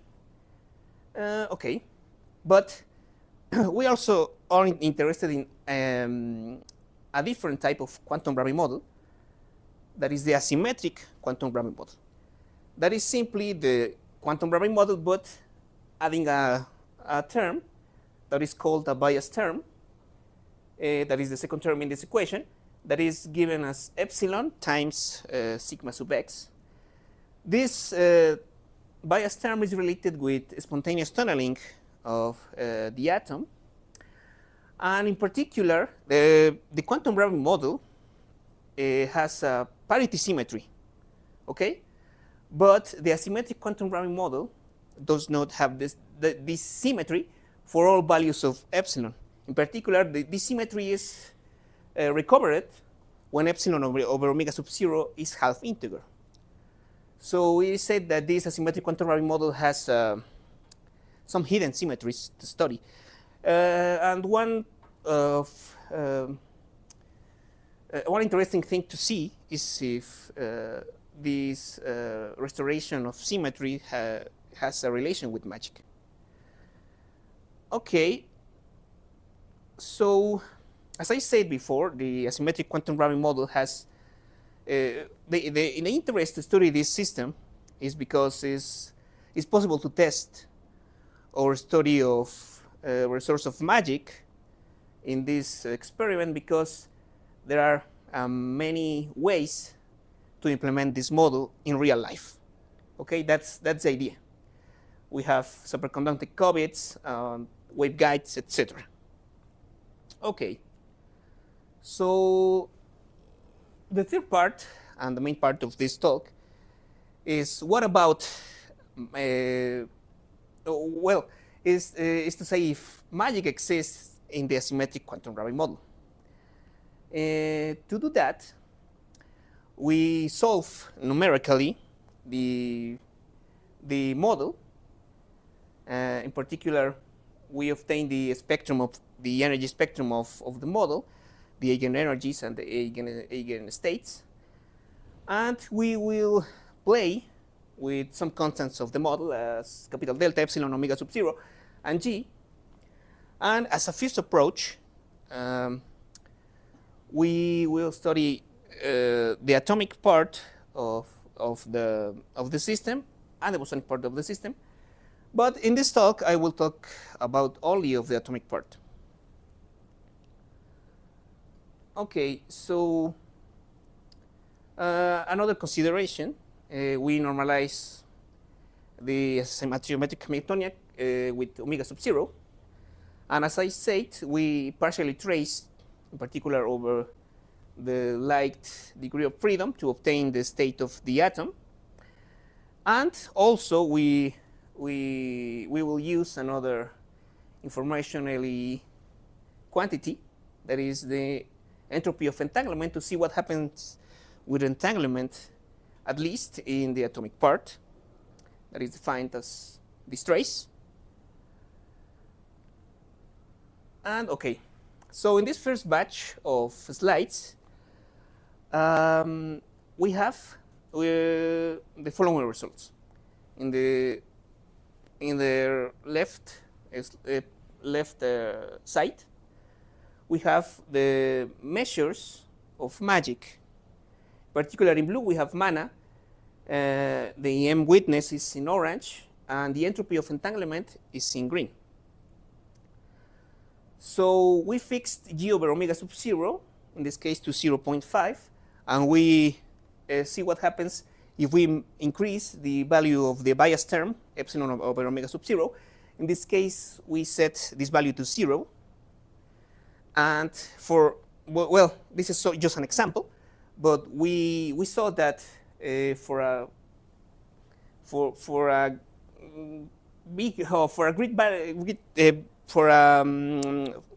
many values of the parameters, there are no magic states.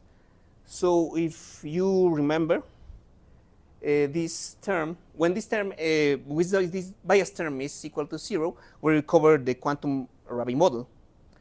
So we conclude that the Quantum Rabi model does not possess magic, at least in the atomic subspace. In the right side of this slide, we have the Bloch sphere and the expectation value of the eigenstates. And we see that this expectation value is only in the x axis of the Bloch sphere. But what happens if we increase the bias term, in this case to 0.5? Well, some magic states begin to appear. So as you can see, for example, here we have one of them that in fact is one of the lowest energy states. So we see similar behavior if we continue to increase this bias term. So more magic states begin to appear. As you can see from this, from the left side, we have that mana and M witness detect these three magic states in the lower part of the energy spectrum. Also, it's interesting to say that the entropy of entanglement also appears. The least entangled states are the most magical states. So it's interesting to see that behavior. But in this next batch of slides, we set the value of epsilon over omega sub 0, in this case to 0.75. And we see an interesting behavior. We can see that the majority of the states are near of the stabilizer states in y and minus y.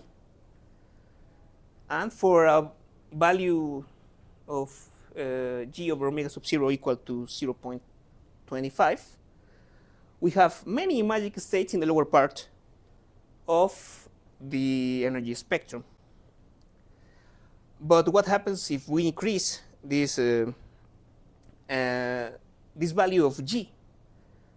Well, less magic states begin to appear, and more states begin to concentrate near the stabilizer states. And if we continue to increase this this parameter, we see less magic states. So as a conclusion, we can say that this this parameter G that is related with the interaction term, if this parameter is greater, less magic states begin to appear. So for a lower value of G, we see many magic states. But if we increase this value, less and less magic states begin to appear. That's one interesting result in the atomic part of this model. Okay, the conclusions in reality are that the Quantum Rabi model does not present magic states, at least in the atomic part. But if we add the bias term, there are magic states. But for low values of G over omega sub 0, there are more magic states. And for greater values of G, there are less. That's the conclusion of this batch of slides. So finally, as conclusions, well, we in this work we can characterize the magic in the asymmetric quantum Rabi model. In particular, we can well remember that magic is related with the negativity of the Birkner function. So in reality, we are characterizing the negativity of the Birkner function. In this case, I shown just the atomic part, but we have also results in the bosonic part. So we can say that we can characterize in a very well manner the magic in this model. So also we can compare the behavior of two different measures of magic, in particular the mana and the witness M, and these two quantities seems to be the same results. And okay, I show you some results comparing just a pair of parameters of the model, but we can study another combination of parameters to see what happens in the model, because our model has, well, in this case, four parameters, but well, there are. It is necessary to see what happens with other parameters, but the preliminary results are very promising. And as I said, we can characterize the magic in the continuous regime in this model, and we want to see if it is possible to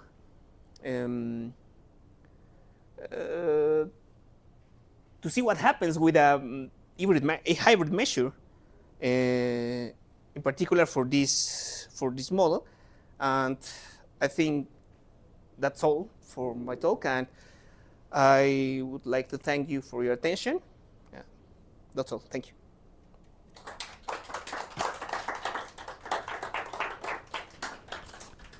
Thank you, Dr. Ernesto, for this magical presentation. So, thank you. We are finishing our session with this talk. Let's talk all the talkers in the all the speakers in the session, please.